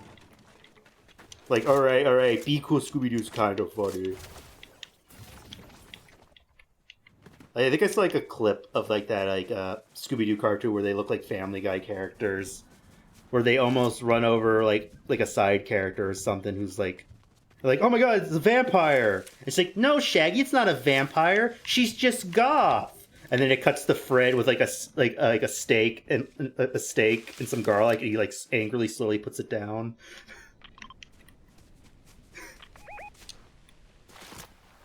It's like goth people are vampires. Legally, this is true.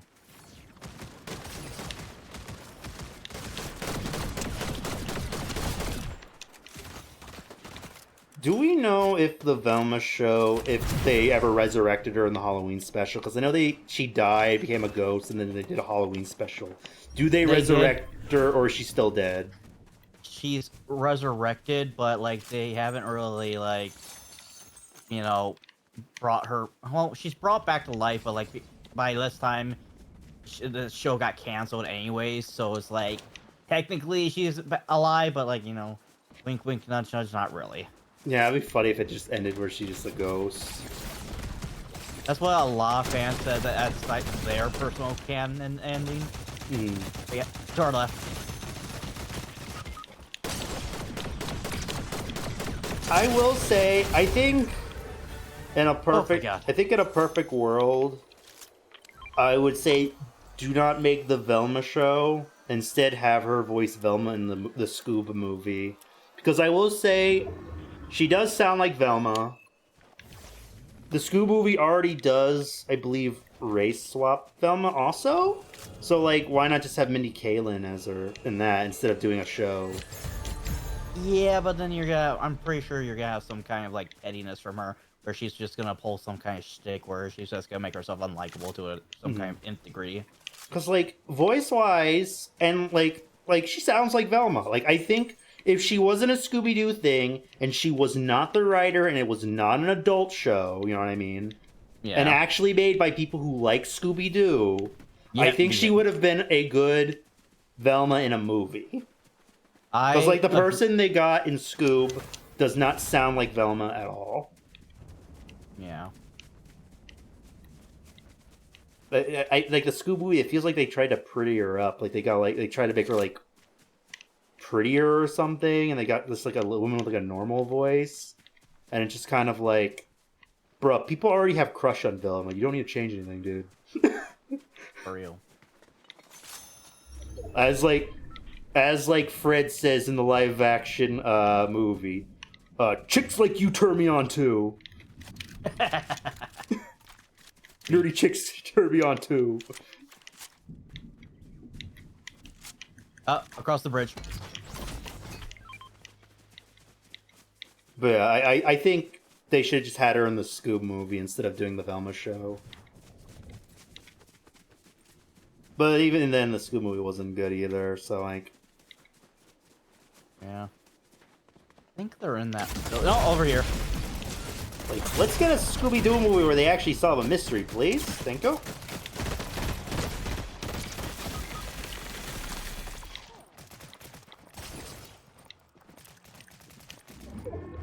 Come towards me. To your right.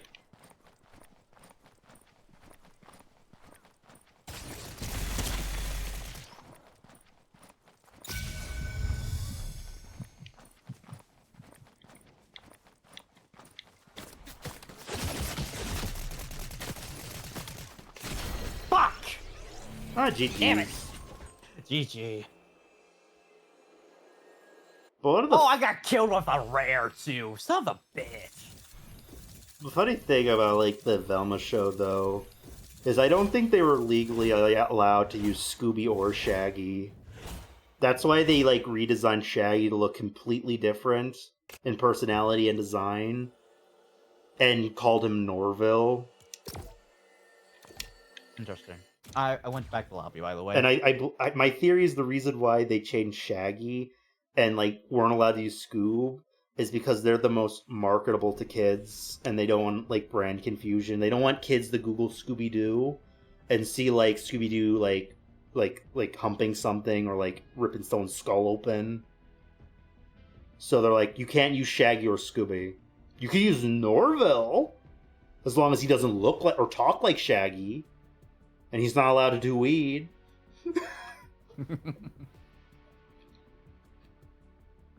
Yeah, but like people are gonna know. Like, yeah, like we like know one of we those know it's things- Shaggy because Norval Rogers is Shaggy's real name, but like yeah. they can't use the name Shaggy, and they can't use Scooby Doo because they don't want kids googling Scooby Doo and seeing Scooby's penis or some shit, or like murdering someone. You know what I mean? Yeah, not Like something for kids, you know. they don't like so like you could use Velma, but you cannot use Scooby Doo because that will hurt toy sales, and parents will be mad. But at that point, why make a Velma show? Yeah. Well, I mean, if you're gonna do a Velma show, why are the other Scooby Gang in there and not Scooby? Because what makes Scooby Doo is basically Shaggy and Scooby. They're like the main characters. If Shaggy and Scooby were in there and they were accurate, they would basically steal the show and overshadow Velma. So they just had to like get them out. But then it's like, why even have Norville, Fred, or Daphne at all? I don't know. The world may never know. I guess then it wouldn't be like a Scooby Doo show. It would just be like a girl in like an orange sweater. Something. I mean, it might as well have been with how mean spirited it was to like anyone who actually was a fan of Scooby Doo in general. I know there's theories that it was supposed to be an original show, but like HBO Max is like, no, we want it based on something because that sells. Can you make it Scooby Doo? Like, Oh my well, God. we just wanted to do like a parody of like mystery teen shows, like say Riverdale or some shit. But okay, we can make it Scooby Doo. Scooby Doo. I'm gonna go to the bathroom real quick. All right.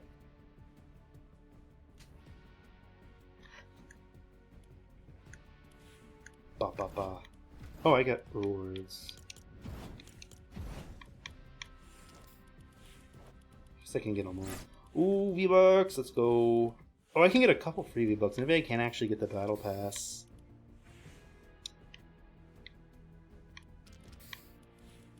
Ugh, it's hot in here. I hope it starts to cool down soon. My room's really hot. But how's everyone doing, chat? My chat, Jebby's chat. How's everyone doing?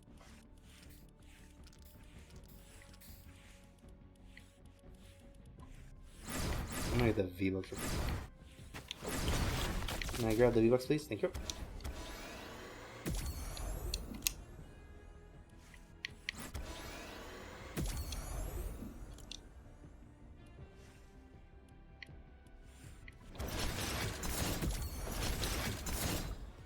Actually, that looks sick as fuck on Harley Quinn. I'm equipping that.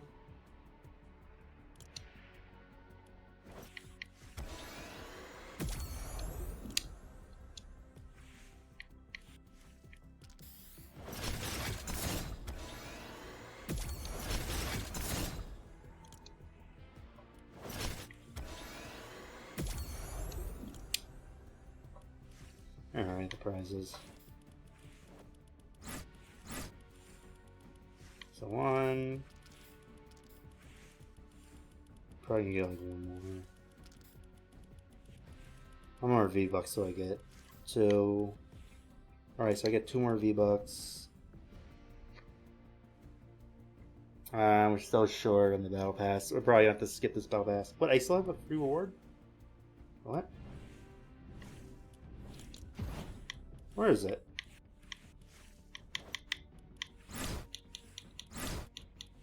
I don't have another free reward. I got them all.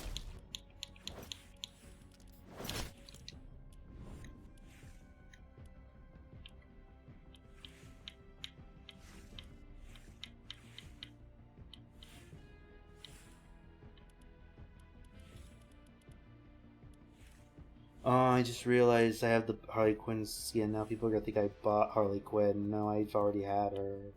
Oh no, people are gonna think I spend money on Fortnite. Oh no.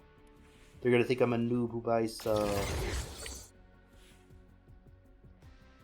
I can get this glider for 300 V-Bucks. I don't really want it though. What was that? You bought a new Harley Quinn skin? No, I didn't buy a new Harley Quinn skin. I just already have it. But I don't people are gonna believe think I bought it. I believe that.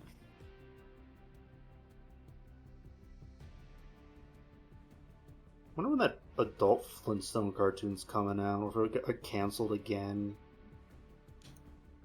I didn't even know there was going to be an adult cartoon Flintstone cartoon. They've been trying to do an adult Flintstones for a while because technically, the Flintstones was the first adult animated sitcom.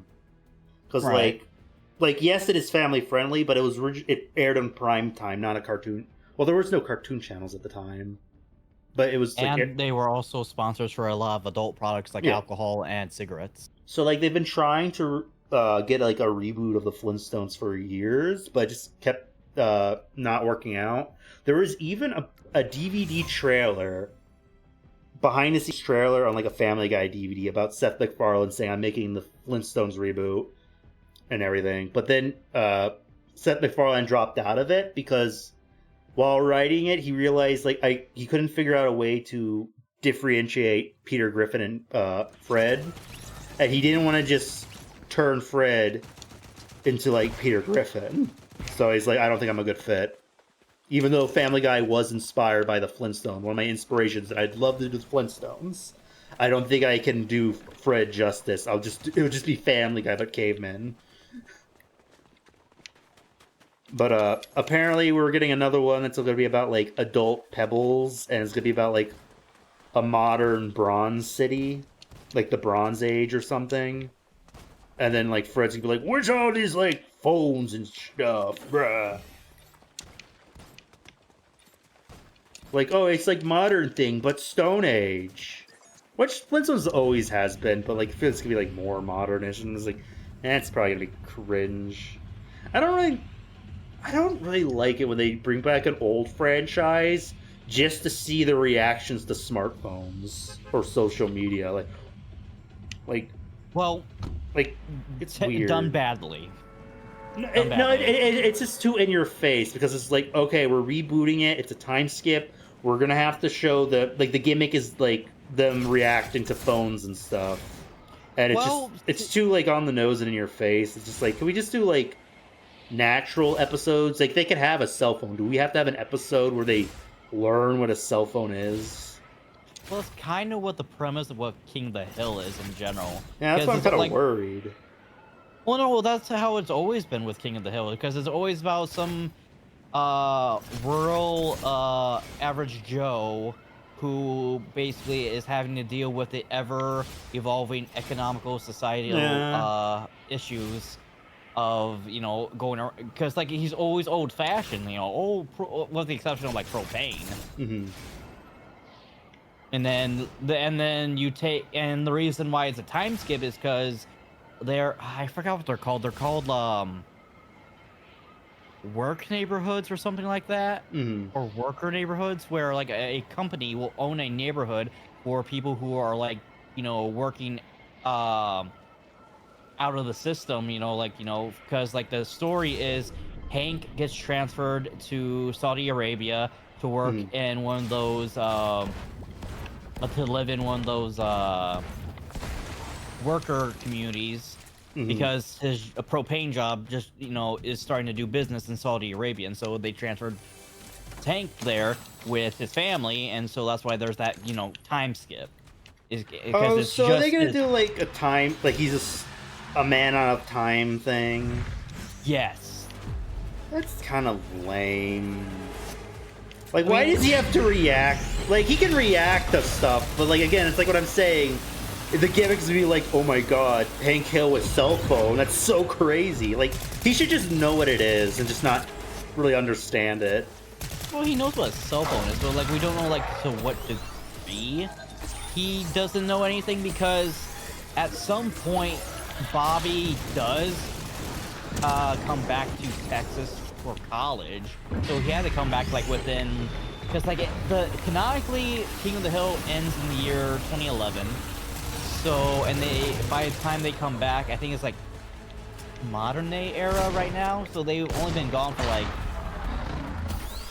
like 10 or so years. And so I just thought it just seems gimmicky. Like reboots for like adult shows are always like, they've always been topical. But whenever it's rebooted, it just seems a little too on the nose and just like corny. I was like, oh my god, what is YouTube?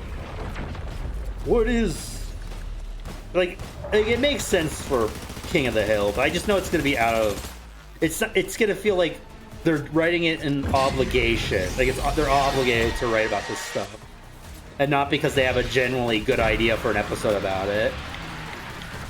It's like a gimmick.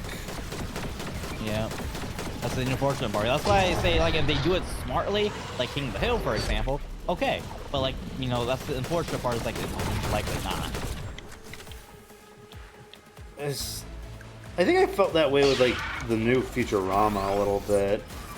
It's like everything was just like, oh my god, let's do a 2020 episode. Let's do a crypto episode.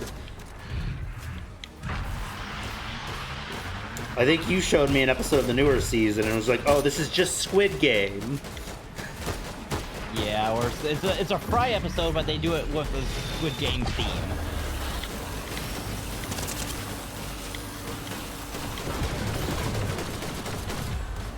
I wish sci-fi shows like Rick and Morty or like Futurama would focus on like you could take inspiration from sci-fi movies, that's fine, as long as you do like an original twist and make it an original story.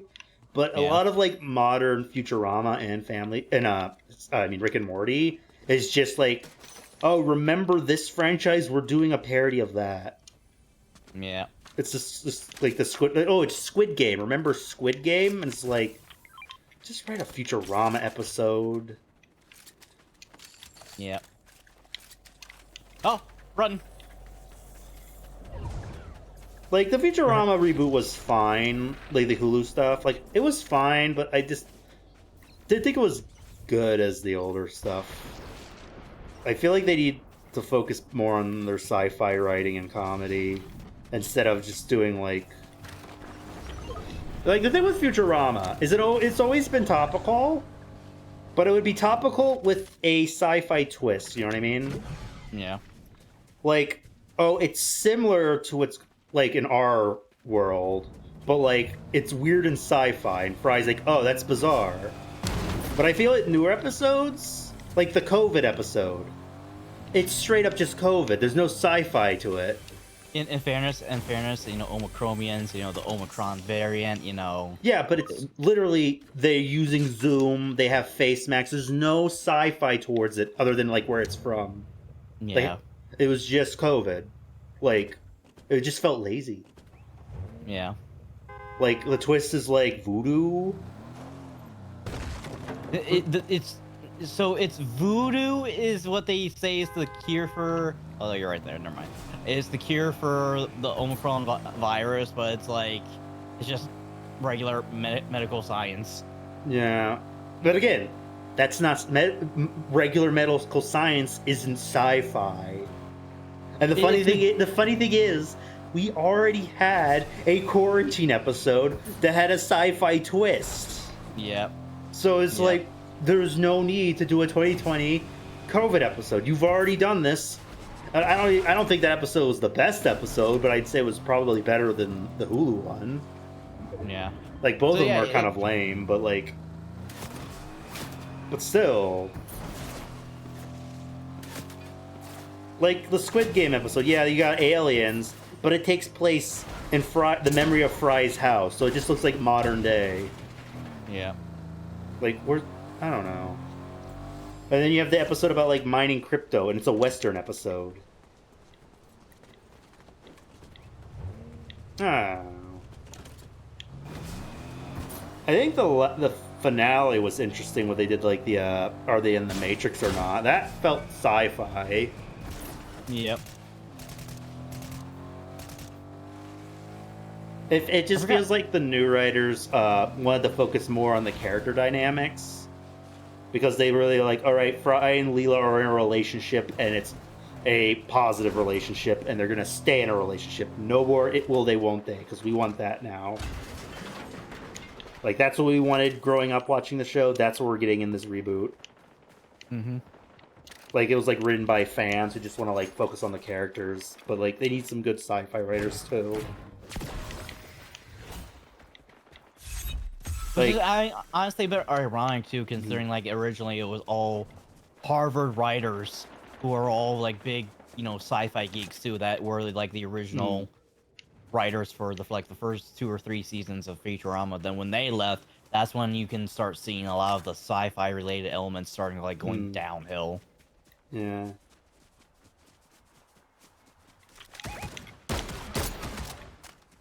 Like, I feel like even it being on Hulu, it has like less episodes a season, right? That should give them plenty of time to like make like 8 really good episodes. But I feel like Bob. They just aren't. I got capped by Bob.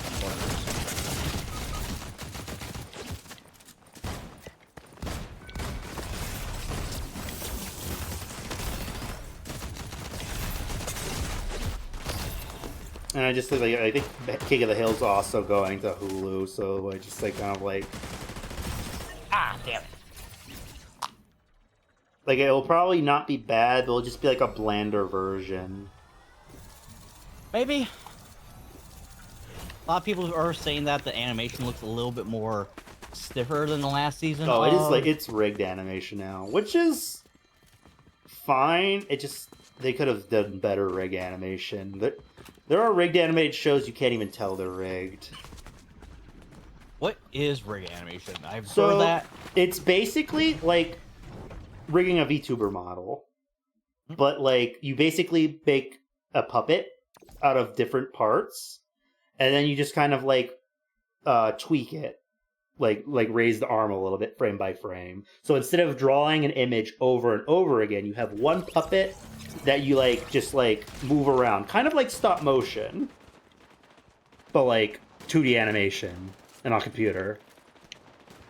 So like I believe Foster's Home was rigged animation. It originally was called Flash animation, but like no one uses Flash anymore. They use Adobe Animate, which is Flash, but like most companies use Toon Boom now. And like rigged animation could look really good and even imitate 2D. Like you could like disguise it and you won't even know. But just some shows you could just tell. Like it's kind of like cheaper rigged animation. Yeah, El Tigre was Flash animation. Yeah, that was rigged animation. They were puppets. Are we puppets? Well, VTubing technically yes. Damn. We're basically real-time rigged animation. Interesting. Part of me wants to kind of learn how to do rigged animations. I feel like that would be like easier to like make a cartoon quicker if I just like half-ass it. But like the software for like rigged animation is like ridiculously expensive. There's no like there's no like cheap or free alternative like frame by frame animation. Like animation in general is just expensive. Yeah, like I recently got an art software, Clip Studio Paint EX, I think, and that has animation, so I can animate in that, but it's like frame by frame.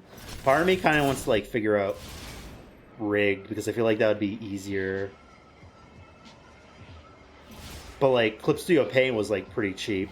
Like it was still like it was like on sale like 150, normally like maybe 200 or something. But like most stuff is like 1,000, so like it's cheap in comparison. Yeah, but in comparison, yeah. But it's like for me, it's like for me, it's like magic cards. Like, yeah, I'll probably spend like maybe 100, maybe 200 on a magic card, but like then you get into like the very pricey stuff that is in the thousands, and like, yeah, I'm not quite sure if I'll ever pay for that. And like a lot of animation softwares are like a subscription service where you can't even buy it. Oh, fuck that. So like you can buy it, but it's like maybe like $2,000 or something. Oh, fuck that. But so like no, you just have to pay like $20 a month or something or more. Dakota, just a little heads up. There's a enemy down. Ah, fucking lag.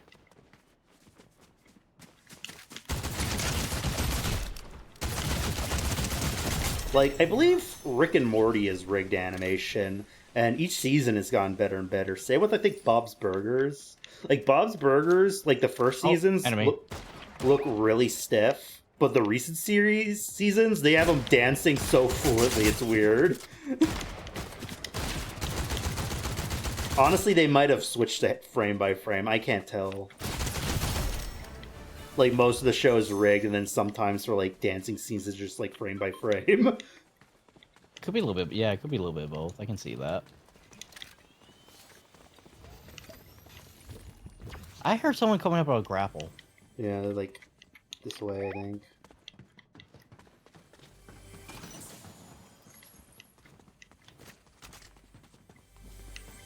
I don't like how my frames are chopping up right at the worst possible time.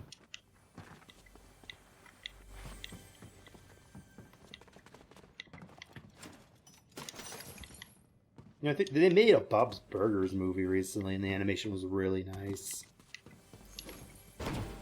Because of a higher budget, most likely. Yeah, like that theater budget. I'm honestly surprised they made a Bob's Burgers movie. It's like, oh, it's gotten that popular? That's cool. I mean, they did a Simpsons movie, but like then again, the Simpsons like overdue for like a movie for a long time.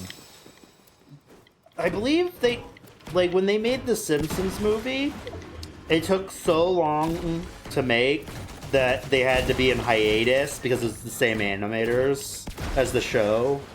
Oh. So, like, they're like, we can't, like, do another movie because, like, we won't be able to make a season. So, like, they would only make another movie if it's, like, the finale.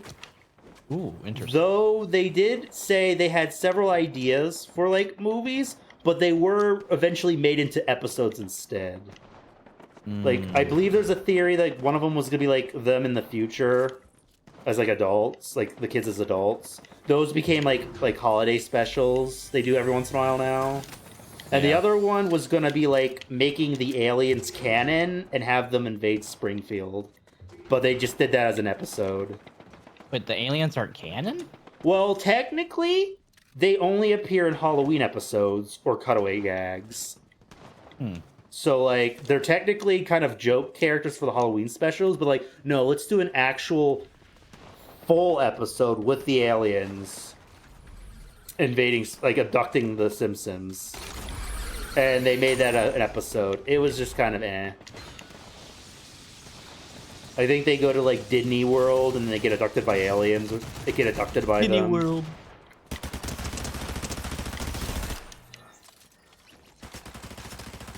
Like, Homer teams up with a bunch of vegan aliens or something. In the face. Vegan aliens. That's a sentence I never heard. No, Like, I think everyone's gonna be, like, sacrificed and eaten by the aliens, but, like, Homer escapes and teams up with the vegan aliens to save the family or something. I don't remember. It's been a long time. Modern Simpsons kind of lame. Understandable. I have heard the recent seasons have gone in, like, a charm, and the characters are a little less flanderized and actually, like, carry for each other like a family now. Because it got to a point where, like, Homer was just kind of abusive, but now he's kind of, like, loves his family again. So that's good. That's good. It's still not for me, but I'm glad people are enjoying it again. Alright.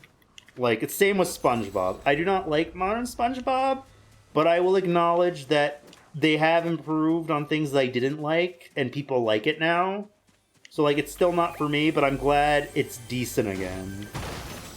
Like, it's a different show completely, but from what I've heard, it's decent again. Like, I think SpongeBob's just like Looney Tunes now. Interesting. Not really like Looney Tunes, but they just, I don't know. They kind of just treat the character like Mickey Mouse or Looney Tunes, where they're just silly adventures. You know, I could be wrong. I don't know.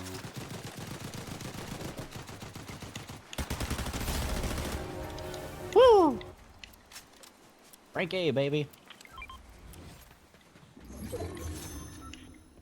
I think I heard, like, the Patrick show wasn't good, but then after the first season it got, like, good. Because, like, it's basically the shitpost show, where it's, like, basically, yeah, just, you could shitpost. Like, you could just do whatever. It's like a variety show. Like, you want do a sci-fi episode where Patrick's the robot? You could do that. Like, an episode set in space. It doesn't, like, there's no canon. It's just, like, skits.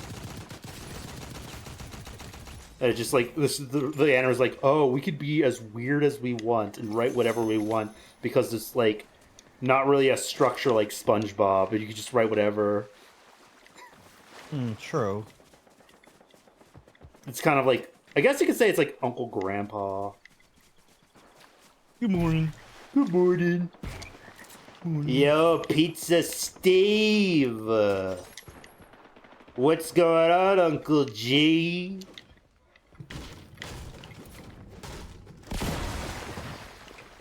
You know, I didn't. Yeah. You go. Yeah. I was gonna say I was never really a big fan of Uncle Grandpa, but like, my friend who got me in Steven Universe showed me like the collab episode they had together. That episode's good. I liked it. And, that was a good episode. And ever since then, I just like kept on saying good morning. Yeah. And like, I didn't like Uncle Grandpa. I thought it was like so goofy, it was boring. Like, it was like weird. It was so LOL random that it wasn't funny. But like, I think the guy who created it went on to do like the HBO Max Looney Tunes show, and that was he was a good fit for that. If like Uncle Grandpa had more of a budget and was made more like the Looney Tunes, but like his original characters, it probably would have been better. Because I think that's kind of what they wanted, just him going on like wacky adventures.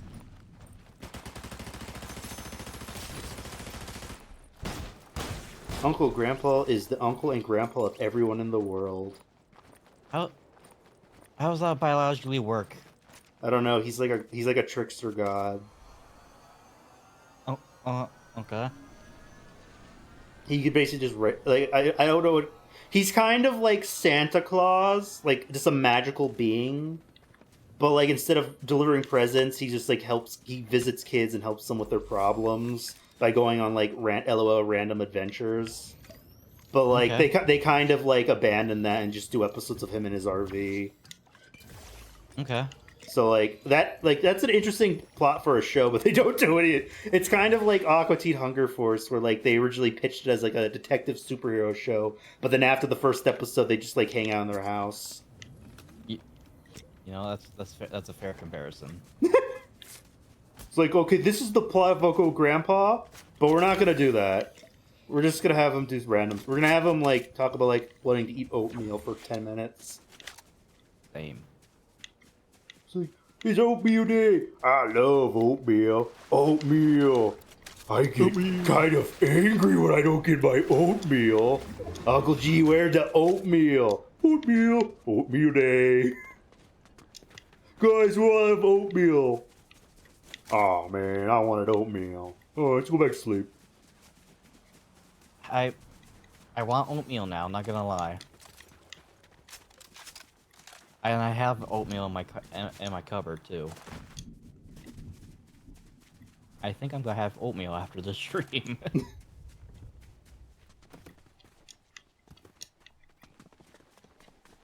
But it was funny that like people started to like appreciate Uncle Grandpa when he was the last Cartoon Network show remaining on HBO Max. Wow. Like there was like only one. Like they deleted all his episodes except one episode. It's like he's using his trickster, his god powers to like hang in there. Like you can't kill Uncle Grandpa. What was I about to say?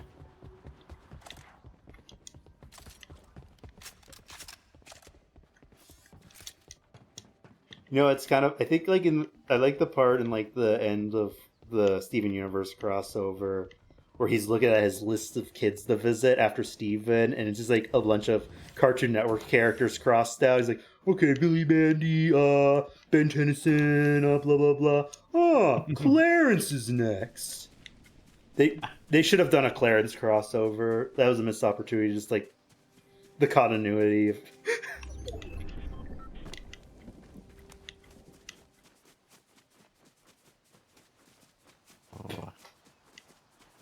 A.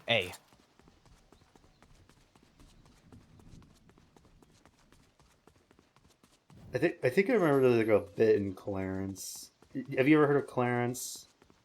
I haven't watched it myself personally. I didn't really watch it either. I only see like a couple episodes, but I remember there's like an episode where they're like doing like truth or dare or something, and Clarence like dares his friend Sumo to prank call the teacher, but because he's like he's Clarence, his prank call is to tell the teacher he loves him. Like, right? And he's like, Mr. Blah blah blah. Yeah, I love you. And then it cuts to the teacher's perspective, and he has like a dog collar, and he's looking at a picture of his dog, and he's like, "Thanks, I really needed that today." Oh fuck! His dog passed away. Like, oh wow, thanks. I really needed to hear that today. Jesus. I love you. That's a whole boy moment, that's for sure. What's this button do? No, not even a button. Oh. What is this a reference to? Is this an original thing? I don't. Ah! I teleported to a boss fight. Yeah, I got launched to it too. Nice. And we're like the last 15, so we should not fight that thing. I'm not.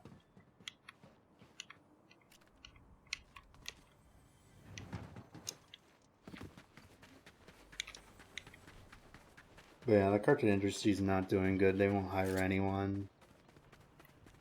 Unless it's like a reboot. Reboot, remake, something else, or if you have original story, haha, no it's not, because it's just gonna have something painted over it.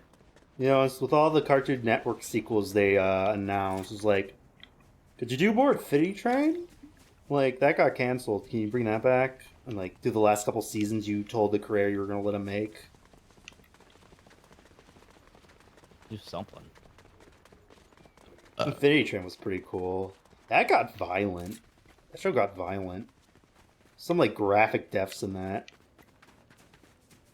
Like all cartoons these days.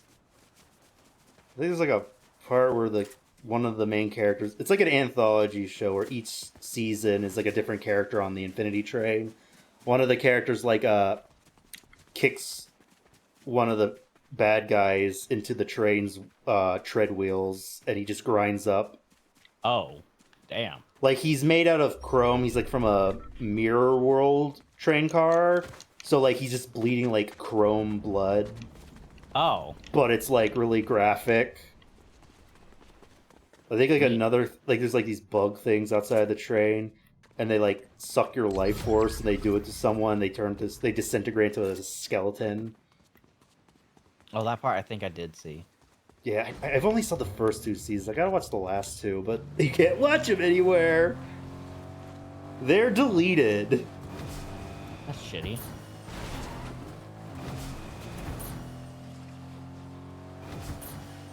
Oh, look, crown. It's crazy how everyone was like, Infinity Train was, oh, Infinity Train's gonna save Cartoon Network. It's gonna be like the new Steven Universe or Adventure Time. And then Cartoon Network just like, no, it's not. We're just not gonna like air it much and like just cancel it. People. And why is there stuttering now?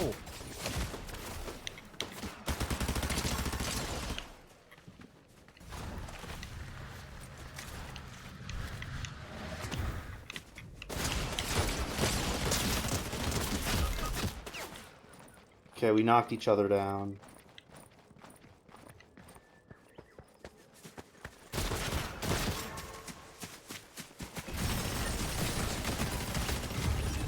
Woo! That was a fucking. Oh, fuck. My room is so hot.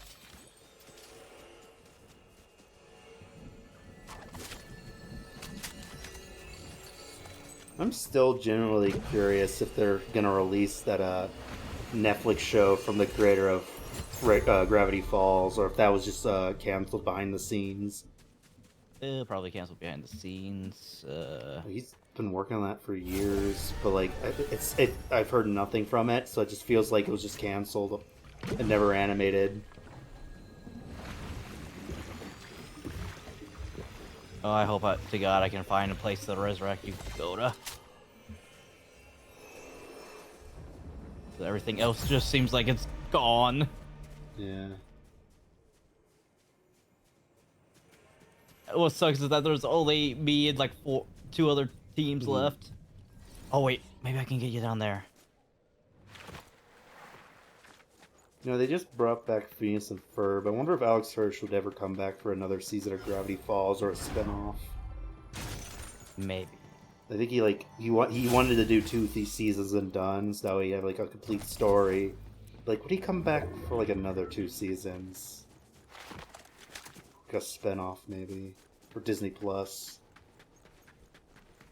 Possibly. Oh, please, for the love of God, let me make it. Let me make it.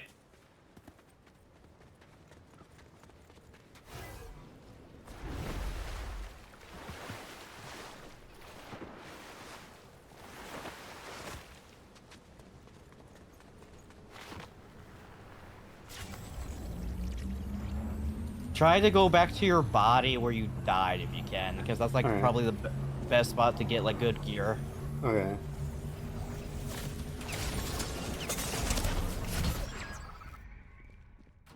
Fuck you, Boy Wonder. Fuck.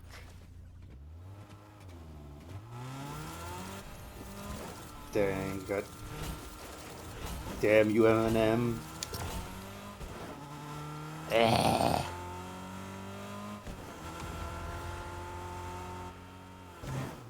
Probably do one more for the night. What obscure DC character would you like to be a DC movie? Because like James Gunn's gonna do a lot of obscure, weird ones. Like weird, obscure one would you want? I wouldn't say a movie possibly. I can probably see like skits or like something similar to like the Harley Quinn show. Mad or Eater Lad. Saying, what would you do with him? I could see him being on like the Suicide Squad, maybe. Well, he's from the future. That's one handicap there. But like, all he does is just eat shit. They could do like if they ever do like, what is it like? What's the one where there's like the superhero team of like kids and Superboy and like the future, like Legion of Superheroes. They could have him in like a joke character in that. Oh yeah, I was gonna say they could do Legion of Superheroes again, but I'm kind of curious how they would follow up with how they did the 2000s WB kids. Was that any good? I liked it. I remember when it was first coming out, but like I hated Superman for some reason, so like I didn't watch it. I think I got a McDonald's toy of him and was pissed, so I would just torture like freezing it in ice.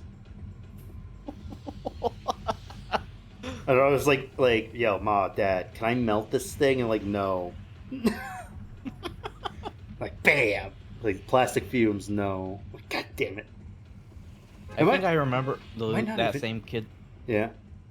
I got Lightning Lad. Like, I either got Superman or Brainiac. But I was just tortured because, like, he's associated with Superman. Kill it. I hate Superman for some reason. I think it's because I watched like when I was a kid, I was like, oh, you know, I'm a boy. Boys like superheroes. I should watch every superhero movie because I'm supposed to like superhero stuff. So like, I rented a Superman movie at a rental store. And it was just him as a kid in a cornfield the whole movie. I'm like, this is boring as fuck. I'm gonna devote my life to hating Superman. Him and the whole. What movie was that? I don't know. It was old as fuck. Like, maybe it was a sequel to one of the Christopher Reeves movies. I don't know. But none of the Christopher Reeves movies has him stuck in the cornfield. It's like a movie of him as like a kid, and he's just like in a cornfield the whole movie. You know what? I think I know what you're talking about. I can't remember what it's called. Could have been the Supergirl movie, because I remember seeing the Supergirl movie at the movie rental store. But I don't know if that's the one we checked out. There was a Supergirl movie at one point, but I don't think it's the same. You know, I had like a funny realization a while ago. So like, I have a vague, you know, like Hamtaro? Yeah, the guinea pig? Yeah, like, I never watched Hamtaro, but I remember getting like a Burger King or McDonald's toy of Hamtaro, and I really loved it. And I was like, I wanted to rent one of the DVDs, and I think we did. And then like randomly, I tried to like, could we rent another Hamtaro DVD? And I was like, no, you're not allowed to. And I never understood why. Like, why are we allowed to rent Hamtaro? But then, like a few years ago, there's a Sabersparks video about like this anime that's about like a woman and her pet hamster, and it's like really raunchy. And I'm like, oh my god, did we accidentally rent that by mistake instead of Hamtaro? Because it looks so similar. You know what? I think I know what you're talking about, and goddamn, I would hate to have accidentally mixed that up. Like, I have no memory of watching it, but I have this vague memory of being told, no, you cannot check out Hamtaro. And I'm like, did we actually check out the Rod movie? And then there's like, this is what Hamtaro is? You're not allowed to watch it.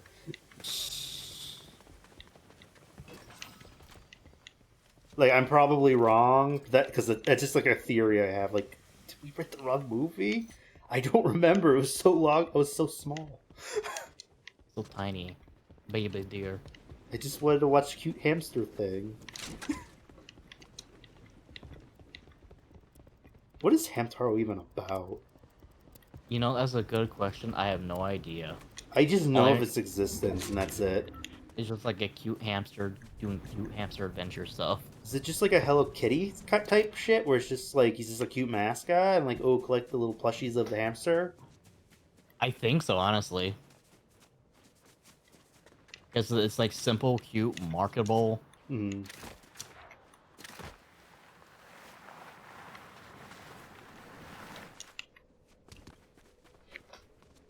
I think I saw like a streamer once who's like obsessed with Hamtaro, and they even have a Hamtaro model. You know what? I forgot somebody actually made a fan model of Hamtaro. God damn it.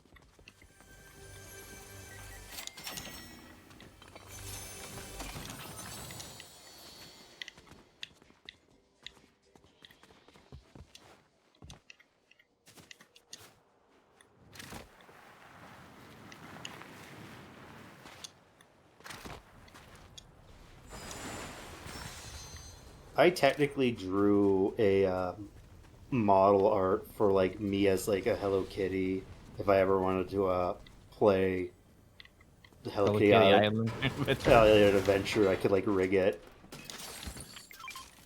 I just need to like finish rendering it. Like I don't know if I want to shade it or not, because Hello Kitty doesn't look like she's shaded. But it's just like Hello Kitty, but it's me dressed up as me. Did you trigger the boss? No. Somebody did.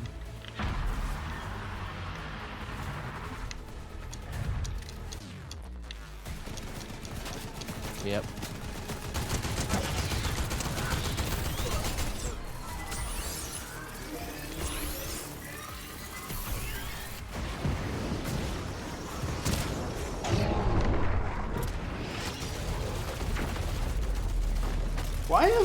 They should do like a Starro event. Yeah. Where like if you get killed by Starro, you're like, instead of your body will just still be in the match as like a zombie. Yeah. That'd be difficult for Fortnite to do, but like that would be cool. It'll just turn our skins into NPCs. That wouldn't be that bad.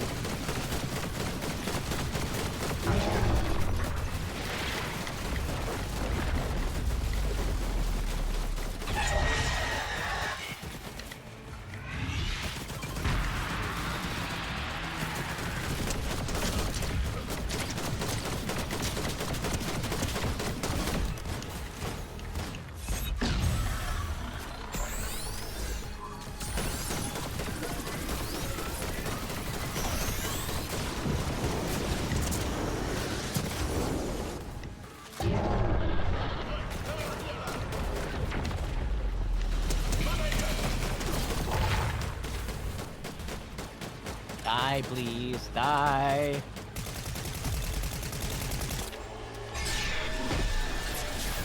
We should get a lot of XP for killing that guy. Yeah, we do.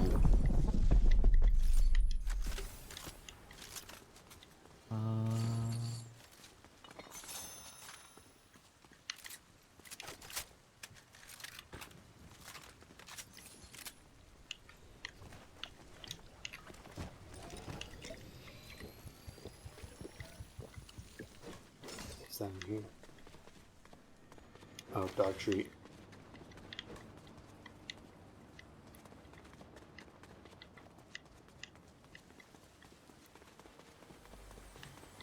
Do you think James Gunn would have the balls to introduce Supergirl's horse boyfriend in like the Supergirl movie they're making? Oh my god, I don't think so, but that'd be an interesting Easter egg if they did. Well, I mean, technically, like I watched the video about it. He's like an alien who like once a year turns. Basically, he was cursed to be a horse, and like the whole year he's a horse except for like one day, and that one day he like dates Supergirl. Yeah. When he's a human, a humanoid. Yeah, they back in the day they did a lot of weird shit with Supergirl. One of them You think we'll get Super Horse? maybe. Yeah, what were you saying? They did a lot of weird shit with Supergirl back in the day, like her basically dating quote unquote a super horse, and then they tried having her to hook up with Superman, and Superman's like, but Kara, we're cousins, and Kara's like, well, that doesn't apply to Kryptonians. And somebody made a fucking like Alabama meme of that, or like a redneck meme of that, where it's like that quote, that panel from the comic, and then under that is like a generic redneck is like, well, I don't see no problem here. Like I have memories of Krypton. It's cool on Krypton. Wink, wink. I'm not lying. Yeah. Back in the day, they did weird shit. That's stupid. Didn't they try to do something that was like the Hulk, like in like Old Man Logan? He has like an army of kids with She-Hulk or something. Yeah. Yeah. That's weird and stupid. Yeah. But then again, this is like a post-apocalyptic world where like where the villains win, kill all the good, or most, if not all, the good guys, and Hulk is like too strong to be killed, and it's like, fuck it, I'm just good. If I can't beat him, I'll join but them. like, you're the writer. You could choose to write what happens in your post-apocalyptic sci-fi world. You could choose not to write that. Yeah, I think one of the main explanations is self-isolation for like being so lonely as the strongest person in the land, and on top of that, the irradiation to his brain kind of like, made him go insane more or less. I think there was like leaked art for like the next Avengers movie. I don't know if this all might be scrapped. I don't know if it's gonna be like in the movie, but it looks like we're gonna get like Doctor Doom's universe is gonna be like a medieval style universe, and like all like the Marvel characters, like their variants are gonna be like part of his like court, and like there's gonna be like a Hulk village of this like Hulks are like orcs. The like Hulk village, like they're just like a species. There's like a species in that world. I forgot what there is a alternate reality in Marvel where like it's like set in like the Renaissance time, and one of the Spider-Man are like how like Shakespeare is normally depicted with that thing around his neck. Imagine that, but with a Spider-Man mask. Interesting. Yeah. Yeah, and it looks like Doctor Strange is gonna be like his like Merlin. To Doctor Doom. I can see that, considering that in like the current Marvel universe, like if it wasn't for Doctor Strange, Doctor Doom would actually have been Sorcerer Supreme. Interesting. He's that well adept with his magic. That's how good he is. Like he is like next in line to be so. Actually, currently Doctor Doom actually is Sorcerer Supreme right now. It does suck he's like a multiverse guy though. Like he can be involved with the multiverse, but I wish we had like a canonical MCU Fantastic Four and Doctor Doom instead of him just being like from another universe. Yeah, that is kind of a cop out. This is like the Fantastic Four movie is probably gonna be really good, but like it's just kind of like I have a feeling they're gonna blow up their planet, and it's just kind of gonna be like it's gonna be kind of like the first Captain America movie, where it's like greatly different from the sequels, where it kind of feels like a one-off weird thing. But if Fantastic Four movie is good, then it's gonna be funny, huh? The best MCU movie in a while isn't in the MCU. Makes you think.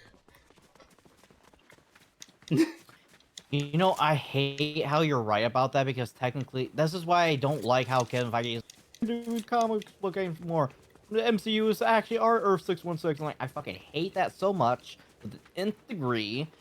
It's especially when it was called 1999 for the longest time. Like, oh, it's because this is Earth 1999, so now we don't have to. Maybe they were like, we can't call it that because that's a mouthful. Oh, I mean, that's why there's like nicknames for that kind of shit, like 1 Quinten 9 or something like that. But like. Then like, okay, so your MCU is now Earth 616 in terms of cinematic. Okay, cool. And what the fuck is the Fantastic Four alternate variant then? And so they write themselves in a cop-out corner like that, where like you're fine with your Earth designation. You just did it to be pretentious. I don't know if this was like a fan theory or like a rumor that's gonna be in the Avengers movie. They might introduce like the Fox X-Men universe's version of the Avengers. Interesting. So like what if Fox owned the Avengers? What would their character designs look like? And they're just they're just from the Foxman universe. So like basically they're gonna retcon like, oh, there was an Avengers team in the Fox movies. We just never saw them. So it's just gonna be like a whole, as like Mr. Krabs says, I hope you like wearing leather, Mr. Squidward. Hope you like wearing leather, Avengers. That'll be interesting to see what their variant. Maybe they could do like the X-Men versus Avengers storyline. I feel like that's what they're doing with this multiverse Avengers movie, because it's gonna have they confirm it's gonna have a bunch of Fox X-Men characters. As like Deadpool said, they're gonna keep them until they're 90. I think after the Secret Wars, I think they're going to do Exiles. After what I'm thinking they're going to do is after this two-part Avengers movie, Doomsday and Secret Wars, they're gonna merge universes, and just like oh, the X-Men were just always here. X-Men, Fantastic Four, they were just always here. So what most likely will happen if they go with the 2016 Secret Wars storyline?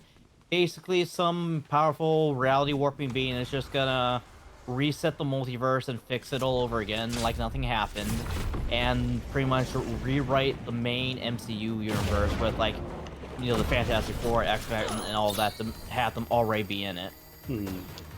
Which is kind of weird though, because they've been slowly setting up the X-Men already. Yeah. Like, I haven't seen the new Captain America, but apparently it involves adamantium, and they implied Miss Marvel is part mutant, and they played like the 90s cartoon theme song when they said that. Like, there's something in your DNA that's like a mutation. Oh well, we'll just wait until like next season to touch on that. I don't like how they are not. So in the comics, and they rushed this a lot, because in the comics, they killed off Miss Marvel, only to immediately resurrect her. But in her resurrection, her biology changes from being inhuman and mutant, making her an artificial hybrid. But now they're making her an organic hybrid. Now here's the issue with that, is that the Beyonder from the original Secret War stories was retconned into being a hybrid between because like he was inhuman, and so they were going to put him in the Terrigon Mist Chamber to activate his inhuman powers. However, that activates his X gene, so it creates a hybrid between mutant and inhuman, which in turn makes him a reality warping god. That pretty much is what causes the Secret Wars. Interesting. Yeah, and he's so powerful, he quite literally lives on his own planet, Earth, somewhere out in the universe. The funny thing about like the MCU Miss Marvel is like she's not Inhuman because they don't want to touch Inhumans after like that failed show. But like, so they retcon her to be like part alien. So like, kind of like how like Thor is an alien, but he's an Asgardian, like Norse mythology. Apparently, Jinn, like the demon Jinns, are real, and they're just like a race of aliens from another dimension. And she's part Jinn. And like, I don't think I've seen anyone mention this, but it's like, oh, so she's half Jinn, half human. Jinn human. I wonder if that was a thought process.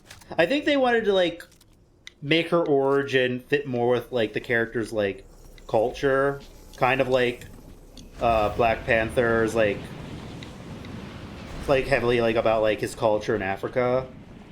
So like, oh, we want her origin to be like Muslim based, you know? Yeah, enemies right there. But I don't know. They could have just made her Inhuman. Something that way they can actually well, they already have actually touched upon the Inhumans again with Black Bolt and Doctor Strange too. Also, she can time travel for some reason. Yeah, I don't think that was ever explained. I think it's just she gets her powers from her magical bracelets. It's probably explained in the Captain Marvel sequel. I have not seen it yet. Like, it's probably because like I think the bad guy has the other bangle, so it's like apparently it's like a pair, and Miss Marvel just has one of them. But like, I don't remember if they explained why she was able to time travel.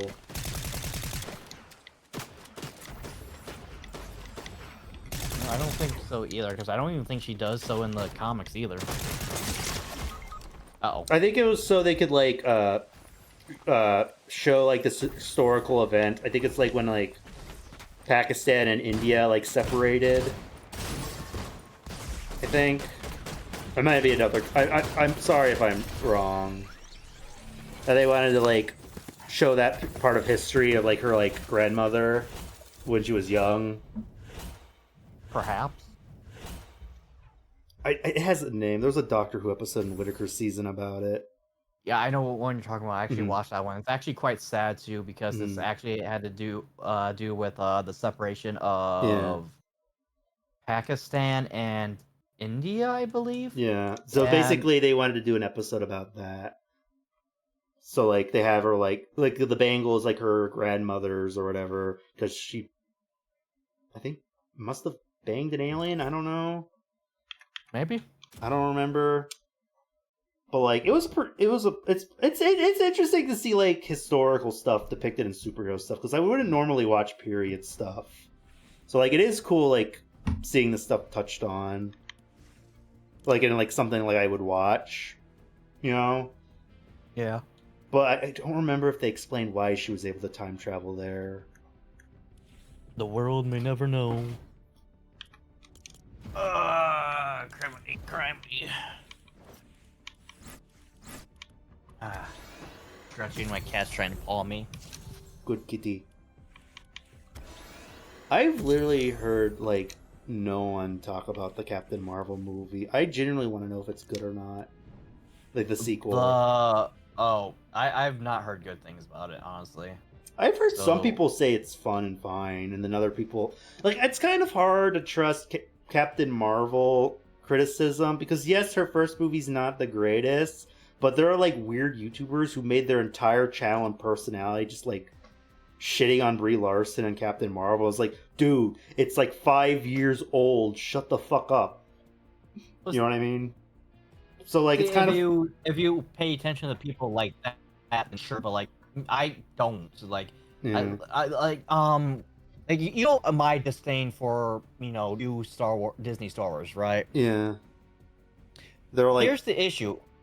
Is that there is somebody out there who has a much bigger hate boner than I do, that they literally made 3 separate parts of how much they hate The Force Awakens, and you want to know how long each part, those 3 parts are? How? They're 3 hours each. Yeah.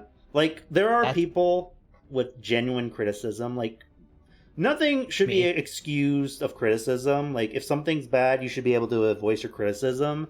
But then there are like certain YouTubers who are just kind of like, I'm just gonna say they're just kind of bigoted, and they're just kind of like, oh, I can make money off of shit talking these movies and sell it to like other people who are like, yeah, it's because women are in the movie.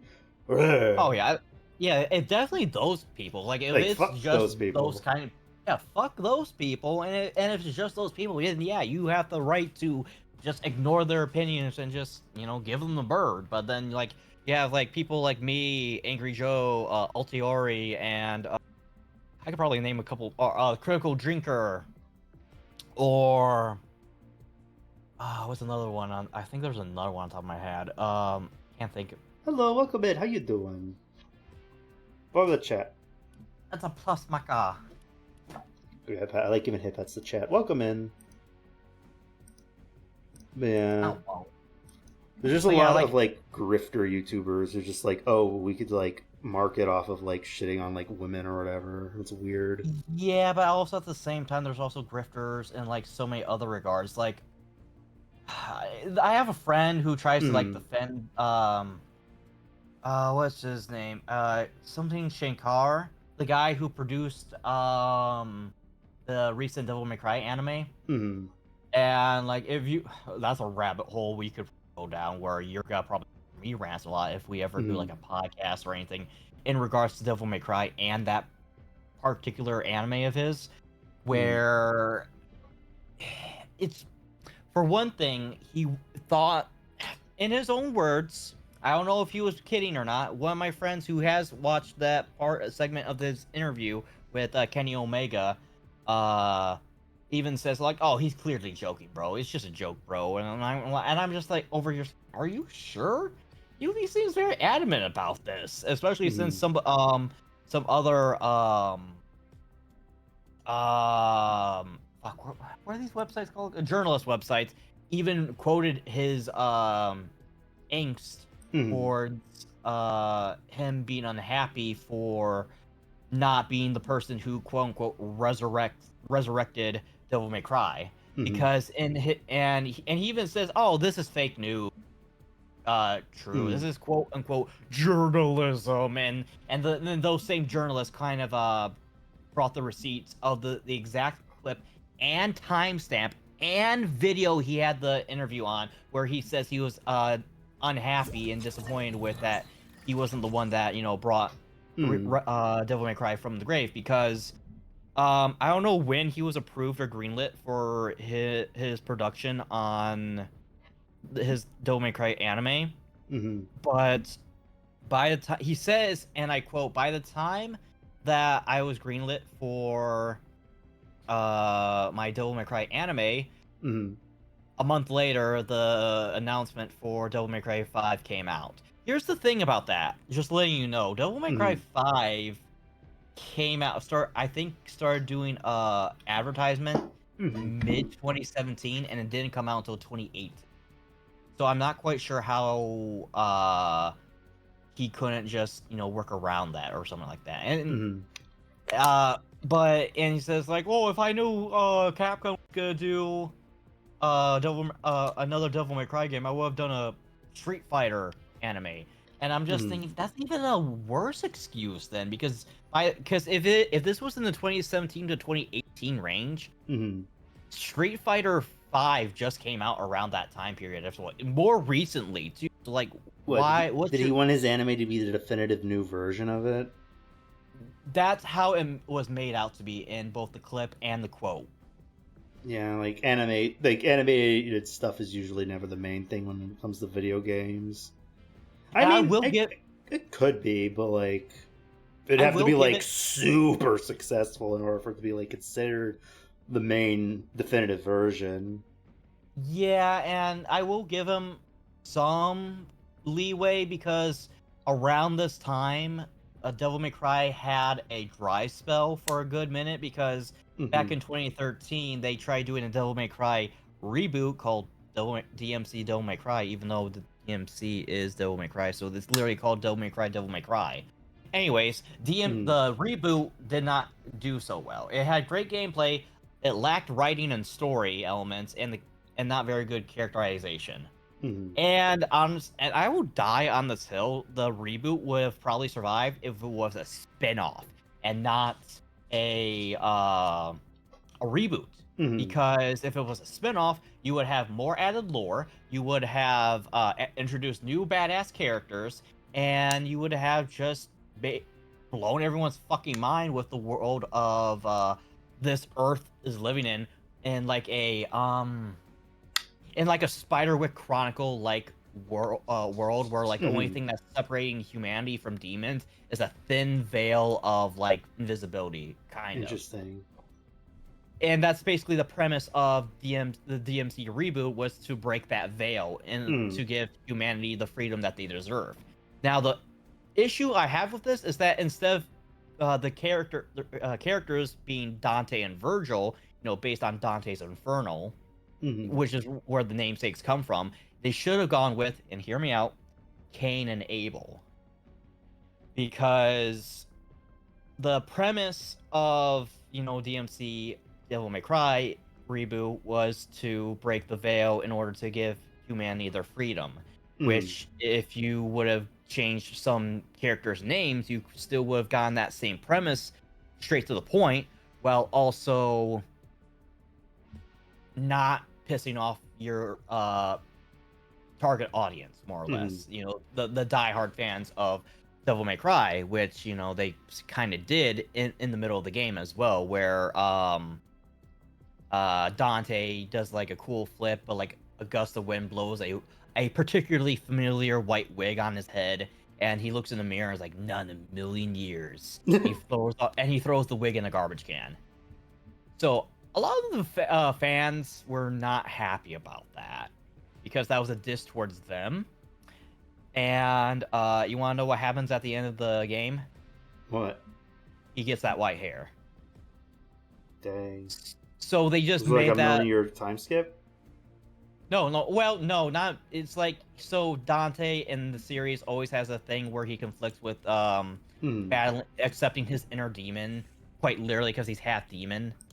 So he always has a personal inner conflict of like accepting his demon side, and he does so. And when he does in this reboot, his hair changes from like black to white. Interesting. Yeah, and so like it's an indirect diss towards diehard fans, which makes no sense and was very unnecessary, especially when you gave him the fucking white hair in the end anyway. So fuck you. And because of that, sales didn't do so well. Like I said, gameplay wise, the gameplay was smooth. It was gorgeous. Combos were ridiculous. They were stylish. The only issue is that bad writing, bad characterization, and the characterization and writing, like I said, could have been saved if you changed Dante and Virgil into Cain and Abel. Because spoiler alert, this is a 12-year-old game, so it's not really a spoiler alert. But spoiler alert, Dante kills Virgil for reasons that I'll kind of explain as I go along, but Dante kills... Not Virgil. Who's Virgil? Virgil is his twin brother. Okay. I don't know anything about Devil May Cry. Do you know the story of Cain and Abel? Vaguely. I think there was a Jack Black movie that like adapted it. Yes, it's called that movie's called Year One. So the story of... I vaguely remember. I don't really remember though. The story of Cain and Abel is basically the first two sons of Adam and Eve after Adam and Eve were kicked out of paradise, Eden, the Garden of Eden. So when that happened, they had first two sons, twins, Cain and Abel. Abel was the more beloved son, and Cain was the more hardworking son that would always get, shafted when it came to gratitude for any of his hard work. So because of this, Cain got fed up and committed the first murder, his own brother, by bashing his brother's head in with a rock. And so God struck a bolt of lightning in his forehead, which gave him the mark of Cain. As in, this is your permanent tattoo on your face, notifying everyone that sees you that you are a murderer. So in Devil May Cry's reboot, Dante kills his brother Virgil. You know, there's your allegory right there, Cain and Abel.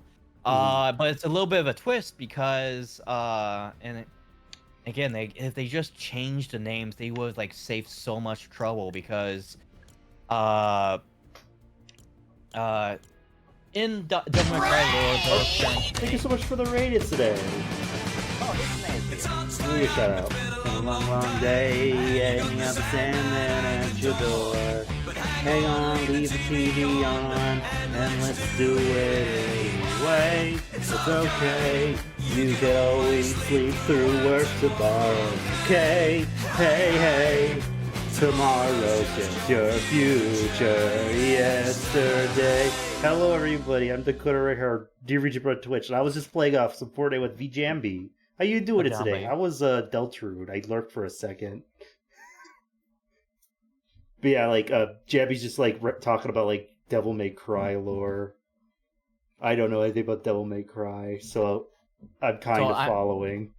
I'm just ranting about how the 2013 reboot would have been saved if they just, or probably would have been received better if they just changed the names of Dante and Virgil to like Abel and Cain. Like if they just done that, then that game would have been like better well received than what it did overall. But how was your stream today? Yeah, we're probably about to like end in a second, but like we're just chatting a little bit before. But yeah. I usually do like late collabs with Jambi when how's FORTNITE going? It's going pretty good. We didn't really win any, and these giant like monsters kept killing us. But it was fun. Yeah. Was good. I Deltarune. You beat Jevil. How long did it take you to beat Jevil? I did Jevil like last month to prepare for the new chapters. It took me like 4 hours. Weak sauce. I think like well, technically it might have been less. Two tries. Damn, I'm just bad at video games, I guess. You gotta do like a montage of like training for like playing other games. Maybe. Well, was one turn away from winning, but I died on the first attempt. Dang. The Javelin's pretty difficult, but you play like Dark Souls stuff and Elden Ring stuff, so I bet you probably beat him quicker than me. I've never played any like hard games like that. Alright. So what do you want to do, Jambi? I think we can just call it here for tonight. No one I could really see is on, and which is actually kind of sad because you just got rated in too. All right. Let me see if I can see if anyone I know is on. Sorry for rating where we're about to end, but we'll see if we can find someone to like move everyone. I think I just got really lucky with it. Maybe. Let's see. Yeah, I don't think I see anyone I know who's on. Yeah, so I guess we can just end it here then. Or we could rate a random. I don't know. Oh. Yo, it's today. Did you have a second target? Like, if you didn't raid me, did you have someone else you were thinking about raid? Maybe we could raid them. Or we just end. I think we just need it. Probably, because I have to go to the bathroom. Alright. See, I figured you were, but I wanted to come in and say hi anyway. I appreciate it. Hit pets for raiders. Alright. Yeah. Sorry for interrupting.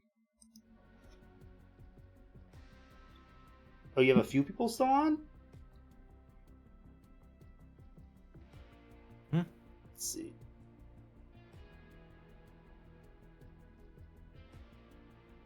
Jambi, you could raid Zentreya again. Yeah, but she's sleeping, so probably not. Well, did I wake up and like see like who's this Jambi person keep raiding me? Yeah, I think I'm just gonna end it here because I really need the bathroom. Thanks for playing with me, Dakota. Hopefully next week, Calmer can get his internet fixed or something by then. Yeah, we could like do some more Borderlands. All right. Yeah. Well, it looks like we're just gonna like end with that rating. But thank you so much, everyone, for stopping by. Stream was a lot of fun. Next stream will probably be Wednesday, where I'm gonna start a game called Wander Song. Then like Thursday, I don't know what I'm gonna do. I might take the day off, but maybe I'll stream something. I'm not sure yet. And then tomorrow for Ruby Tuesdays, we will finally finish the mainline Ruby series with Volume 9, and then after that, the week after that, we'll do Ruby Tuesdays with the Fall of Rooster Teeth. Then after that will be Ruby Ice Queendom. So if I don't see you again, good afternoon, good evening, and good night. Thank you for playing with me, Dakota. I hope No you have a good problem. night, and I hope everyone has a happy time zones. Yeah. Bye bye. Night, everyone.